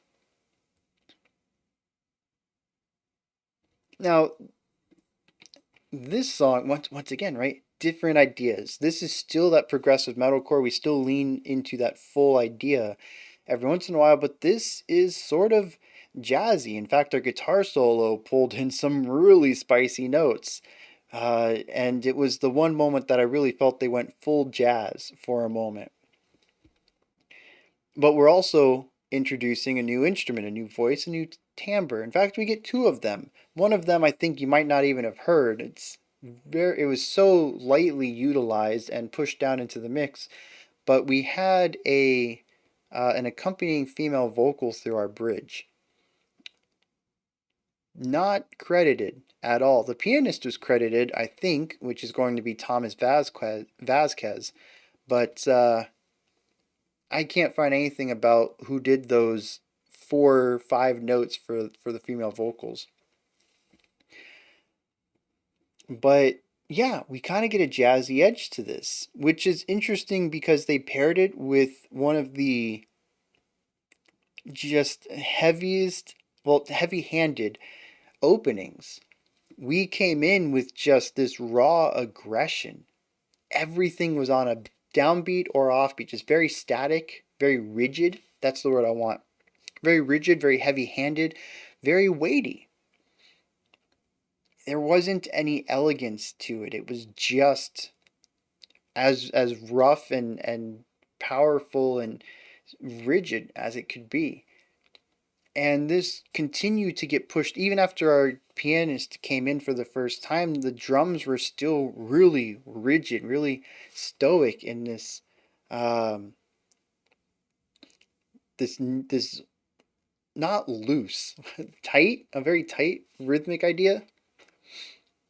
It really wasn't until the middle section when we kind of lightened up all the ideas and we got the spoken word in there and the piano started to take spotlight did we loosen up our rhythm and introduce a little bit of syncopation, but a lot of it beforehand is just weight. The piano is interesting because it provides a levity that is in sharp contrast to what the rest of the band is introducing, but it's really cool how it kind of paves over that and makes its own way. We go from blast beats and just constant attacks to a mellow-ish section with this really beautiful piano line that leads into a guitar solo with some jazzier chords in there. Our intro comes back to the aggression, but it's a different type of aggression. It's not blast beats anymore. It's just metal aggression. It's looser. It feels more comfortable. I think that's the thing too. Our opening is stuffy, and we slowly get rid of that. We return back to that feeling, but we explore it in a different vibe. One of the cool things that we have going on in here is another spotlight shown on our bass, but this time in the upper register on its higher strings, and I really appreciate that. The bass can do really awesome walking bass lines in the lower pitches. It can do some really gnarly ideas and just kind of have that bassy punchiness to it. But the instrument is beautiful when you get up to like the 12th fret on the bottom, on the highest two strings note wise. The bottom ones, if you're, looking at it. And it just has these really nice, warm, round tones, even in that higher range. And it's just a beautiful instrument that I feel gets that area of the bass just gets underutilized in rock and metal. And just about all mainstream music, honestly. Um, a lot of people think of the bass and they think of the lower range of it, and it does some cool stuff. It's punchy. I love it. Like that stuff's down there is cool too, but it's a beautiful instrument when it gets up into that higher range. And they showcased it here, and I really love that. It was a beautiful line, beautiful tone, beautiful timbre, just everything about it was gorgeous. It was paired with some gnarliness. The drums were going, they were on their way to calming down, but they were kind of there, and the vocals were growling, I think, at the time. So once again, really interesting to pair the beauty of this with the gnarliness going on around. It's another contrasting element here. Um, Piano solo was sick. Guitar solo was sick. I already talked about those. I like the way that the guitars dance around here. It likens or harkens back to the layered ideas we had in Divine Right, but instead of focusing on counterpoint, it's all about synergy to craft the a changing landscape for the sound. They're both playing one lick. It's like a 1 or 2 bar idea. You're going to hear it over and over and over. Like the second time we get back to this section, though, instead of just letting them play it over and over and over like we've already done, we kind of let them bounce back and forth. They come in together, then the left side does it once, then the right side does it once, and they come back in together and they do, like a little lick at the end because now we're at the end of a phrase. We're going to go back to the beginning of it, or we're going to go into the next section or whatever. And it's playful and it creates contrast in the sounds. Even when the band is laying into a specific idea, they find ways to change things up sonically. The music's not changing, the instruments aren't changing. Well, let's still find something to add some contrast in here and change things up. And I can get behind that. It keeps the song from feeling stale, even when they're repeating the same thing over and over. It's a little touch that really goes a long way, and I'm here for it. I really am. Um, and I think that's it. I enjoyed this little jazzy take on metalcore. Very cool stuff. The lyrics though. Wait, is there a no? Okay. Interestingly, the site has a dot after the word bitter, like it's a sentence, a one-word sentence, and I didn't have that when I had the title over here, and it's not an Apple either, so I don't know where they're getting this. I thought maybe I made a mistake somewhere. This song is not really about an injustice, not in the same way that we've explored elsewhere, but it is about a loss. There's not really a higher power, higher class versus lower class thing, so I think that's just a random happenstance that ties the other four tracks loosely together. But there is a loss in here. That's 5 out of 5. This one appears to be about the end of a relationship and the way that this person feels afterwards, and he's very bitter about it. Even at one point saying, what's the point of falling in love if things just start, or if things just fail? He says, if our souls should intertwine, become one and combine, but fatigue and fall apart, why even start? It is a person who, at least from my perspective, this is either their first major relationship or this is a massive relationship. This might have even been like a 10 or 15 year thing that fell apart at the end. And Uh, it's not. I don't get the feeling that this is some 3 month fling. Um, it feels too over the top for that. But that's really what it's all about. He is extremely hurt by this. That one part even says, "How am I supposed to believe and feel after she walked away and told me her love was never real?" Like, this isn't just two people, got distance between them and decided they should split up. There seems to be some real animosity between these two people. Well, possibly between her and him, which led him to get more bitter and stuff. But there's this part in the middle where he recognizes that he can't be the person he was before, that this event is changing him. And it's described in a really interesting way. "I've torn out pages and scribbled out the ink, cracked the skull of the old me upon the kitchen sink, strangled the old me and dragged him away. I feasted on his heart, dug my nails into his face." It isn't it isn't just saying that, I'm, you know, I have less love for the world now. It's literally saying I'm a different person. Like, this event is obviously extremely traumatic for our narrator. So much so that they can't even feel a connection to who they were prior to this event. Um,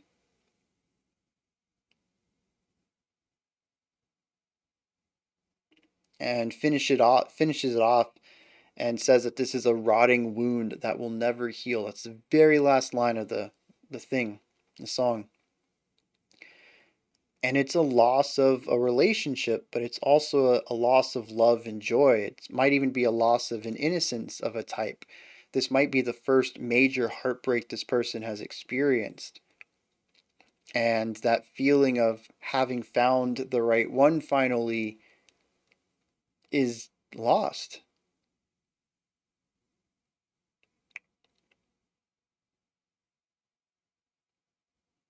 And lost in a really major way. Apparently, they weren't even, into the relationship. The whole thing was faked, according to that one line. So,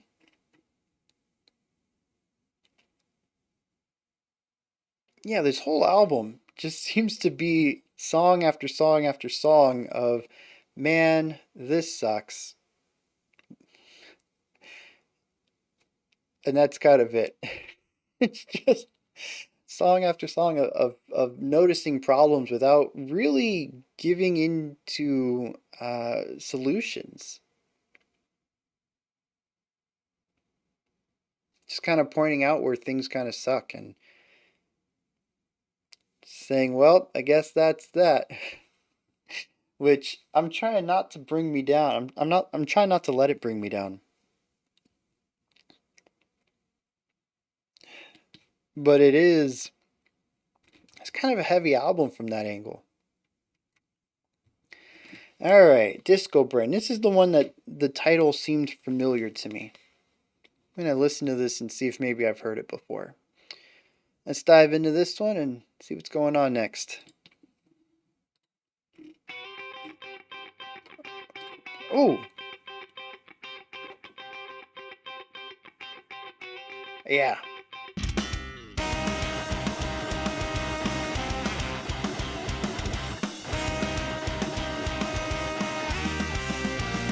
And we got a saxophone.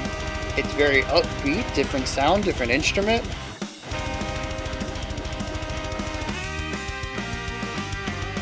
You are about to experience the Discobrain. Some of us are good humans from yourself, and it's time we get these ones that commit shape shifting. Get that funky bass in there. Do you notice anything hard? How do you get the sensation of the ripples of overrating through that pain? Why am I laughing? What did you say? Most of all, I am afraid, so you will sincerely hope that you can relate things. Disco brain, with this black and this white and no gray. Am I awake? Just go for you feel your skull,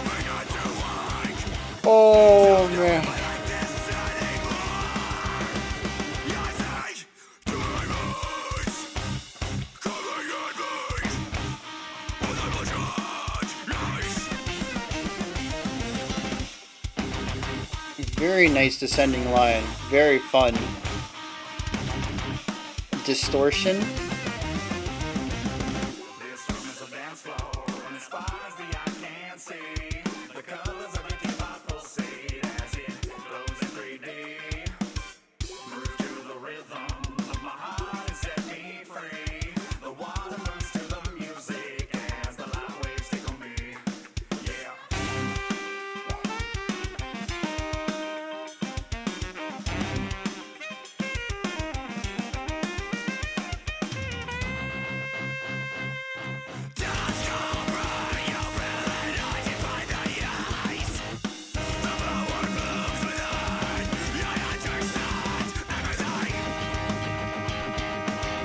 Ooh, really getting into that syncopation there.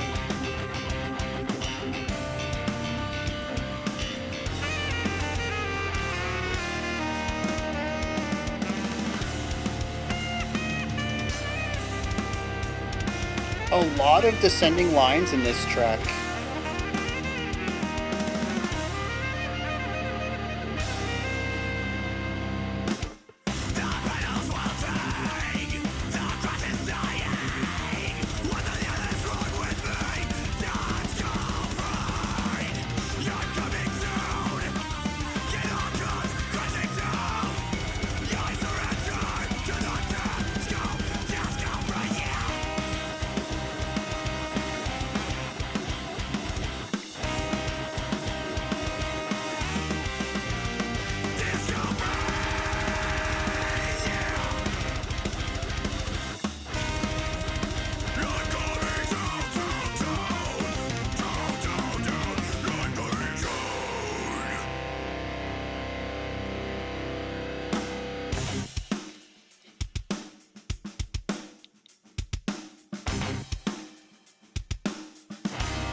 Oh!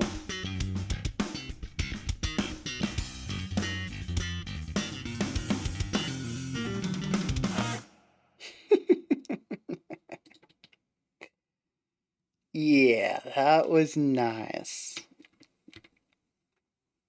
Might be my favorite track on the album so far. So, following along with a lot of the patterns we've been picking up, new instrument, the saxophone, new sound. This one has like a funkiness to it that also brings a new timbre to it, which is our slapped guitar, pop guitar, bass, slap and pop bass. And of course, being that it is funky, there's new ideas that get brought in there as well. We get to check out the overly syncopated ideas that we started the album with in Data Minefield, but explore them through a new lens, through the ideas of funk rather than djent, from more of a jazzier angle than a metal one. Just a gorgeous combination of funk and metal. And it's interesting too because once again, I'm starting to see a compositional pattern, a structural pattern where we start off the song with a short intro, usually metal based, then we bring in our influence, right? That could be classical, it could be jazz, it could be funk, it could be punk, metalcore, whatever. We bring in the influence. We explore the influence a little bit in combination with the metal bass that the band works with. Then we get rid of the influence and dive back into that metalcore. And we kind of jump back and forth between these until we go for an outro, which is a variation on our influenced idea. We bring the instrument back and find a way to reach a middle point between the metalcore element and the influenced element. I think the only song that really hasn't explored that is Shark Pit because it's just punk straight through.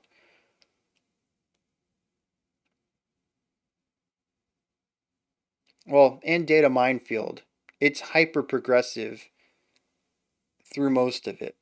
And that progressiveness kind of it kind of controls every element.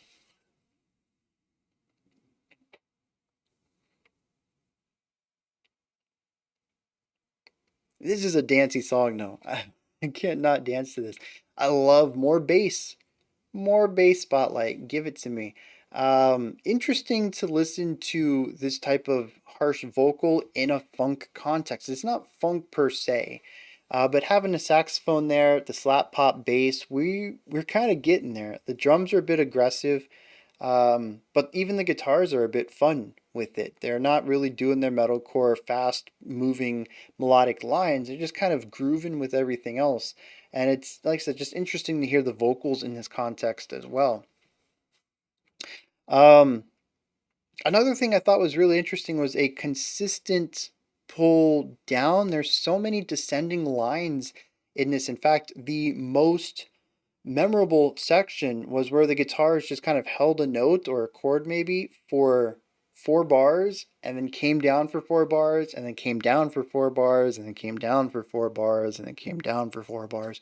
And the saxophone is just soloing over this descent, and there's some dissonance being included in here, and it's just like it almost feels like spiraling before just randomly popping back up to where we were at the beginning. Individual elements, even like there's a guitar lick in here that is just a series of notes descending downwards. I think the only time I heard a rise was a minute before the song ended. There was one single guitar lick that was a rising idea. Everything else is either static or descending. Um, it's all over. The saxophone even plays around descending lines. Like it's everywhere in this song. Except the bass. I think the bass is just funky slap pop all the time.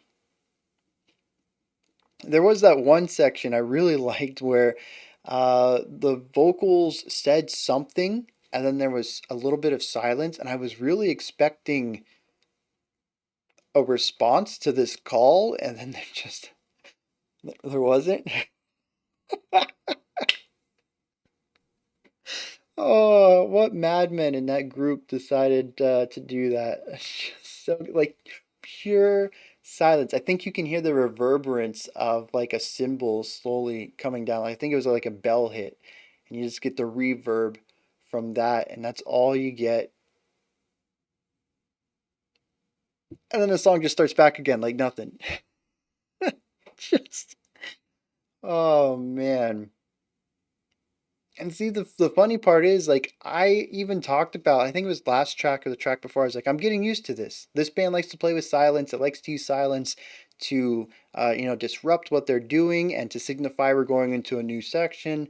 And so I began to hear silence. I really figured, hey, we're going to come back in with something big. And then just 2 beats went by, and 3 beats went by, and I was like, what are they doing? And like, duh, they were separating one idea from the next, coming in big on beat one, but they had consistently trained me that it was going to be 1 or 2 beats long, and for it to be like a beat and a bar and a half, just completely undercut.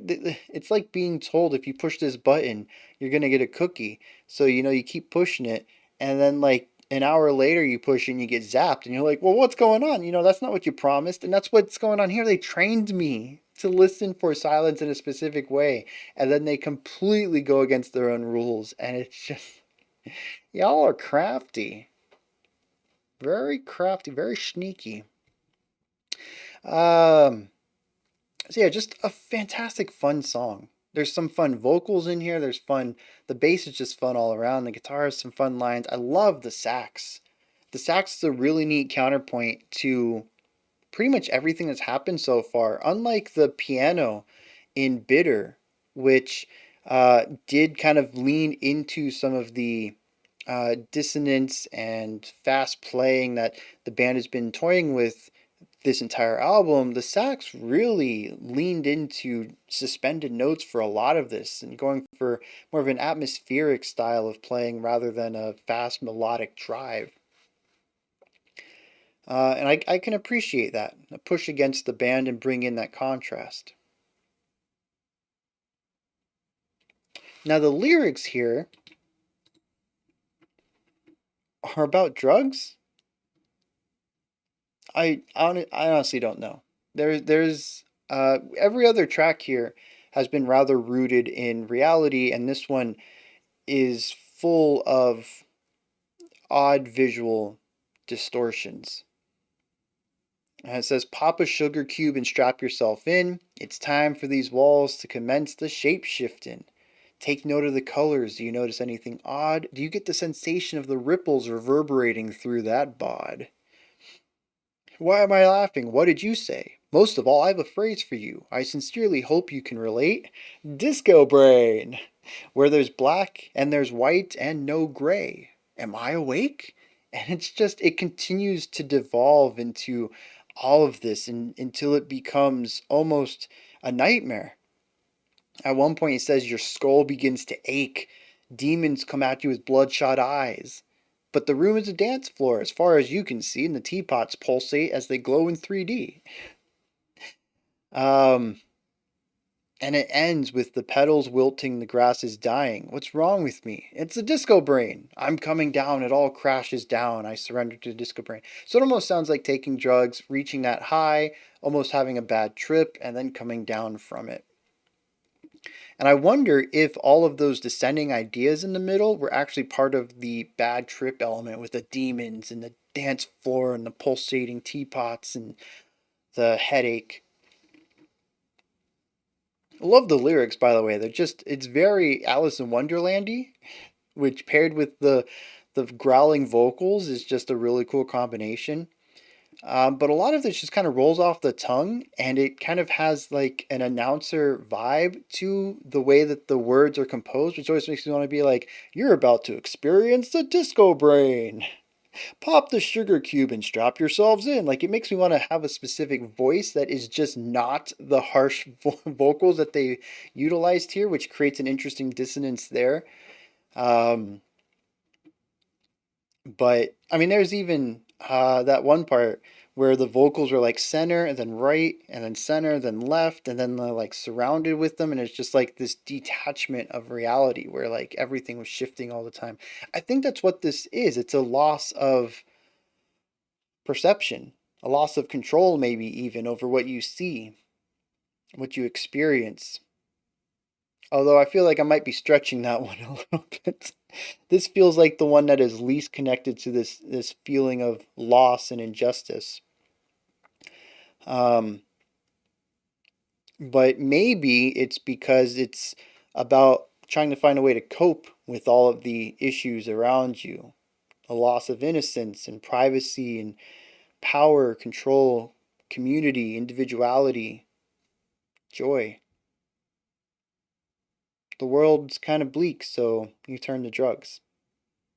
Anything to help you take yourself out of the moment and not have to feel that pain. It's just a way to cope with being so insignificant and powerless to everything around you, whether it is on the highest level of, just being asked to be alive, to the smallest thing of something so personable as the end of a relationship.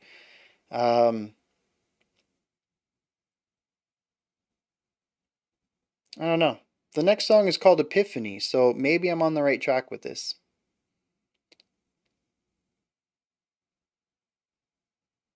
Oh, I just realized that sort of the funky grooviness kind of lines up with the light-hearted element here. A lot of the other songs have been heavy, whether it's just the speed or the intensity or the weight, or even just the disjointedness of the progressive elements. There's something in it that is it's frictionous to harmony and positivity and enlightenment. Nothing in here has really been hopeful or happy in any sense, palatable in sort of a more mainstream element. And this song kind of takes joy and childhood naivety to musical to be musically expressed. It's fun. It's nothing in this album has really made me want to do other than headbang. And here, I've got this nice funky groove going on. You got to dance with it. It really does feel like a release or possibly even a moment of chill amongst the weight and pressures around surrounding everything that came before it. really makes me interested where we're going with Epiphany. This could have absolutely nothing to do with anything else. It could actually just be another song about loss. But it might loosely tie everything together here.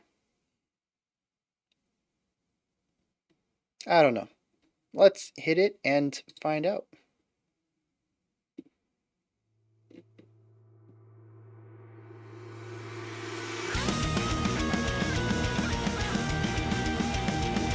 Very different atmosphere right off the start. Almost has a power metal vibe, and we have an organ in here.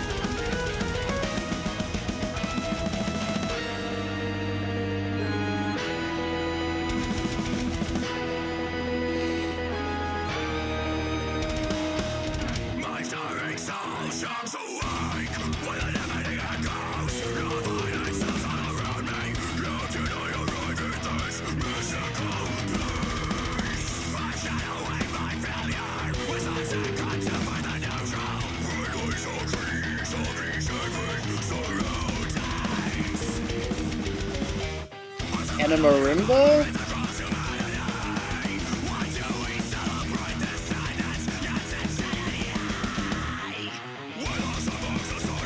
Do do do do do do do. I like that.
Really interesting.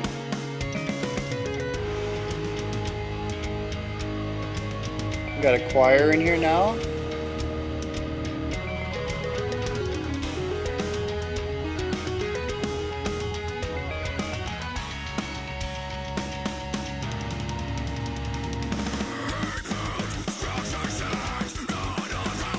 There's some of that fun syncopation.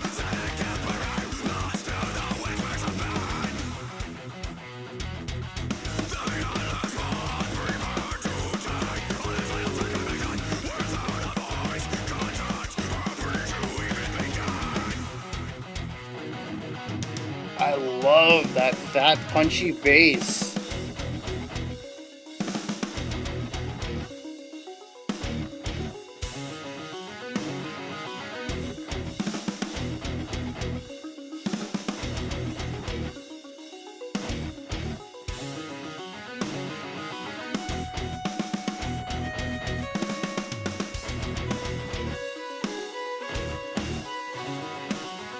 What is that?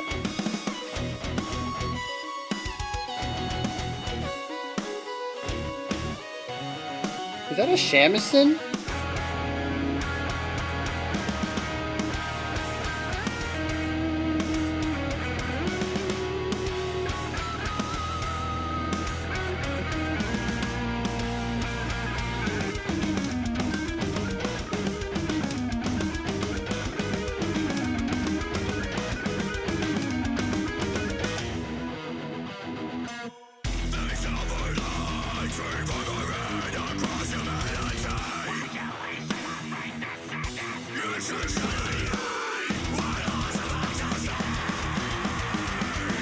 Love those layered harshes.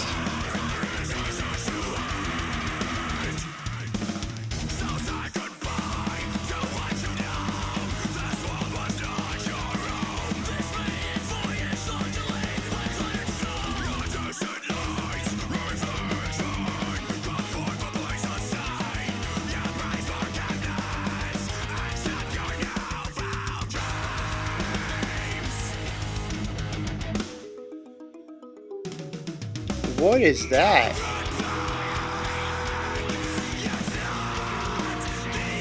I can't tell if that's plucked or hit.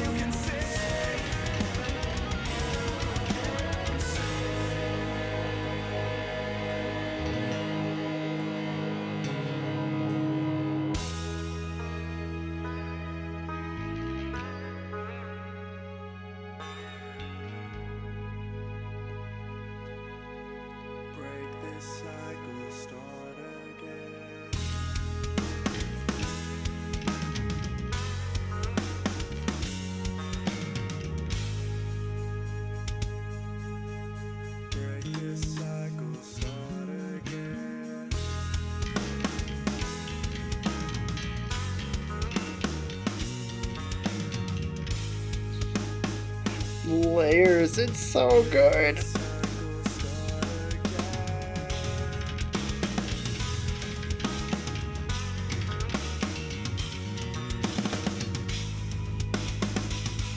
I love the drumming here.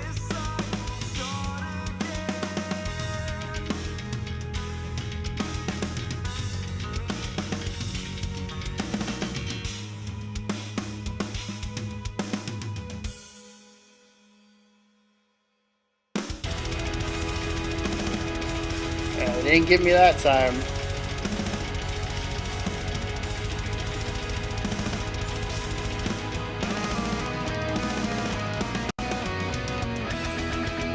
A very rare 6/8 for this track.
That last series of chords is semi-resolved, but not wholly resolved. It was a good resolution for those three chords back to back, but it was also kind of, we think of chords in four sets.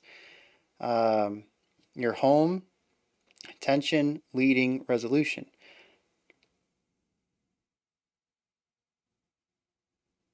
That was only three though, and it kind of resolved on those three, but because so much music is four chord progressions, all I really heard was that it was telling me it wanted to drop down another third and fully resolve the four bars. So it kind of betrays what I think the track was going for, which is finding the positivity against the negativity of breaking the cycle, which is what was repeated over and over and over there at the end. Break the cycle, start again. Which honestly was funny because it just continued to have a cycle. Uh, but yeah, just I don't want to say it didn't work as an ending. It's fine. Just personally, I wanted one more chord to fully resolve it because right now it feels like The message is to break the cycle, that we can start again, that we can be better than we were yesterday, but that the cycle will never end because we'll never reach that finality, that true finality, that this is an ongoing thing. And maybe that's the purpose as well. The album is called Learning to Breathe. It's trying to find a way to exist in life. You might be able to make things better, but we're not going to make it perfect in one lifetime. We need to, we need to be able to breathe and to take a moment, step back, and reevaluate things. Um, we're not going to make a utopia in the time we're here. Not everything's going to be perfect, and maybe that's what it's supposed to be about. You find the moment to breathe. It's a semi-resolved ending, right? It's not perfect, but it's a lot better than the tension we've explored elsewhere. But there's more work to be done. Maybe that's the point of it. I don't know. I was really waiting for that fourth chord and it just never came. Um, yeah, this was a cool track musically. Just like everything else, we have a new instrument, a new sound. We opened up with something that's very similar to power metal, like a bridge between power metal and metalcore. We introduced a marimba and an organ, and eventually a violin, I think, and there was a shamisen, I want to say. I think that's the wrong instrument, um, but it's somewhere in that family. Um, and just I really love the cohesion of all of this. Um, because there's a line in here.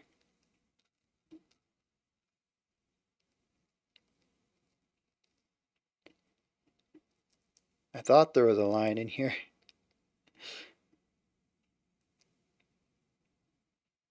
Maybe there isn't.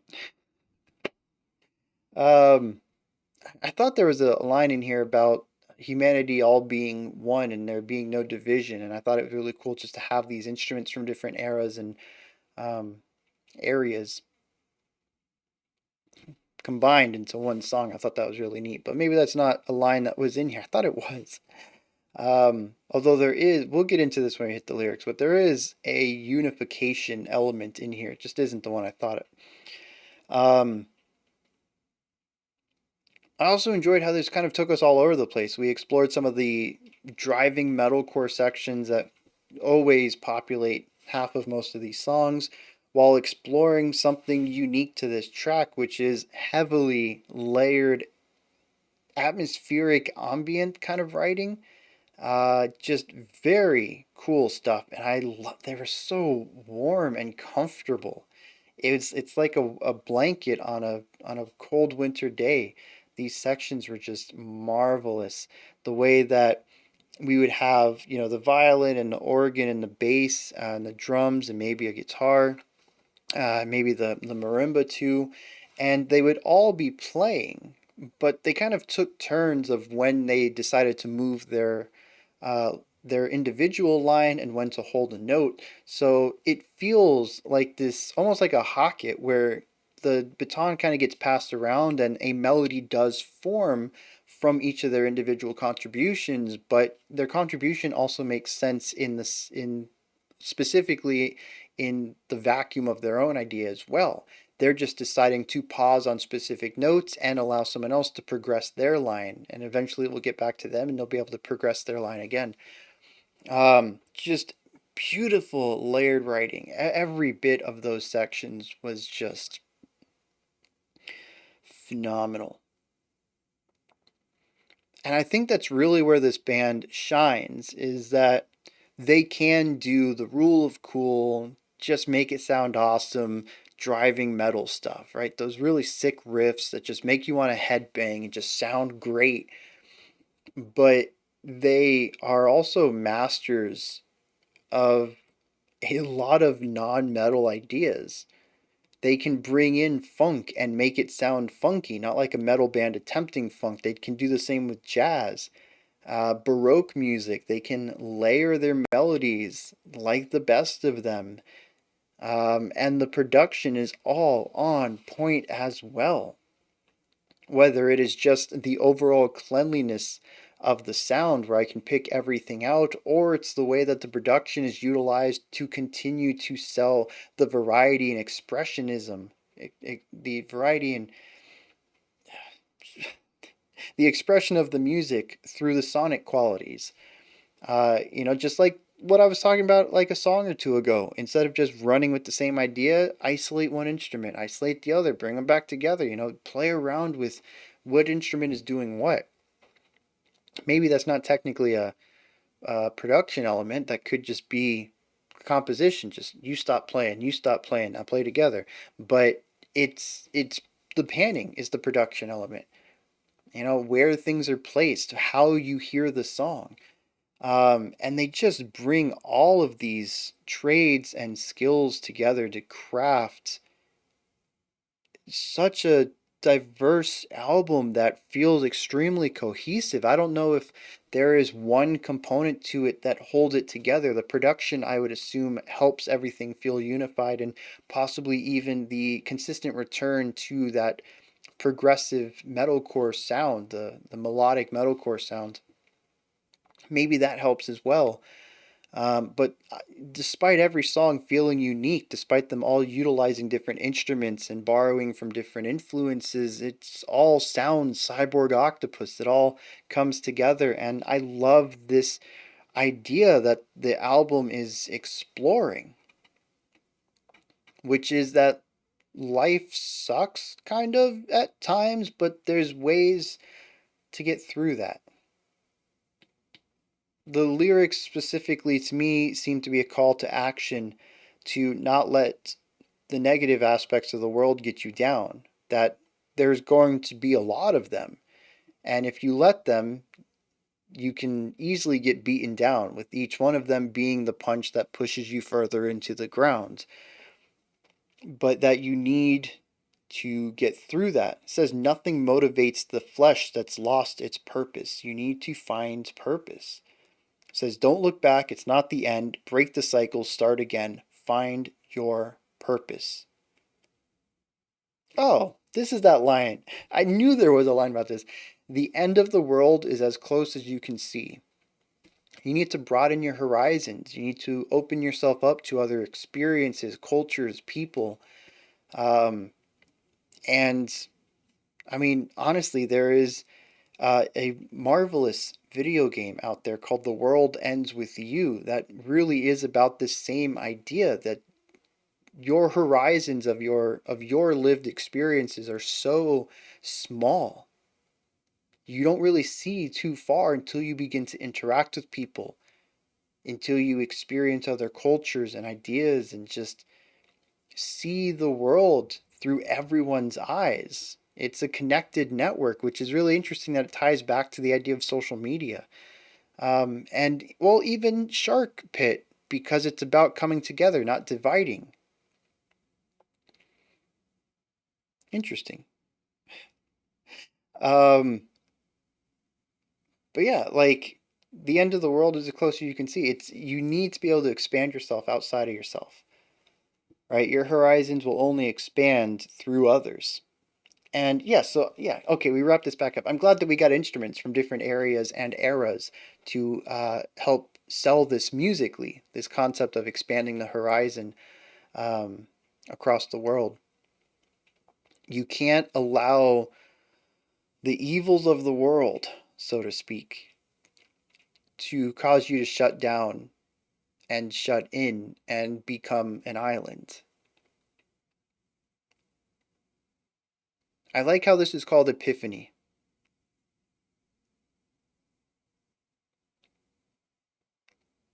And I like how this message is at the end of an album that is about primarily things that will punch us down and a way to cope with that, but not the best way to cope with it. And at the end, it tells us how we need to come together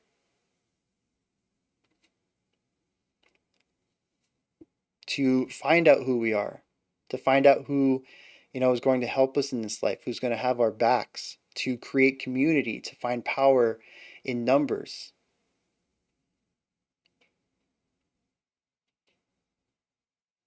It's a beautiful album. It really is. Start to finish.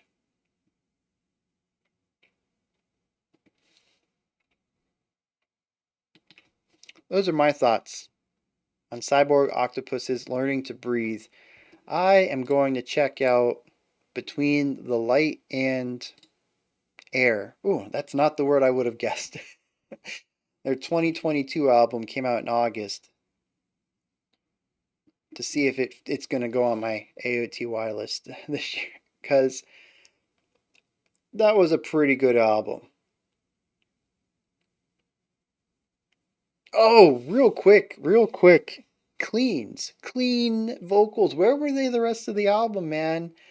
Right? You know, it's one thing if you're just like, we're only a harsh vocal group, and I'm like, not my cup of tea, but I respect it. That's your vision. Roll with it.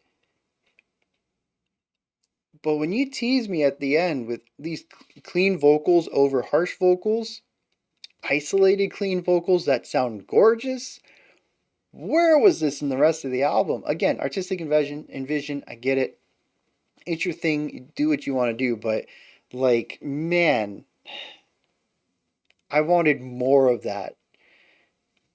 And I'm hoping on Between Light and Air, maybe they went in that direction. Anyways, those are my thoughts on this album. What do you think? Did you enjoy it or not? Anything that stood out to you, or you like to add on to what I said or correct me on? Let me know down in the comment section. Above the comment section is a description box. In there is a link for Linktree. Takes you to this menu right here. Has links for everything related to the menu on it, everything related to the channel on it. You can find multiple ways to support the channel, a link to the Discord community, a link to my music, and so much more. Above that, if you could, like, subscribe, and ring the bell. I greatly appreciate all three. All right, we have a live stream tomorrow for the patrons. I'll try to get that out on Monday if possible for everyone else to watch. And then Monday, we start next week's theme, which is we're just going to be burning through some stuff. I'm going to be doing some special selections on the shorter side. I'm going to catch up completely on our creator requests. Most of those tend to be pretty short. That's why we end up doing 2 on each Friday, because the videos only end up being like 20 minutes long. But yeah, we're going to completely catch up on that. I'm going to do a bunch of shorter special selections. That's going to round out the end of the year. And then we'll be back in January with some changes. Not immediately, but I got some stuff in the works. So, till next time, remember to be critical, not cynical of the music you listen to. And have a fantastic morning, afternoon, or evening whenever you choose to watch my videos.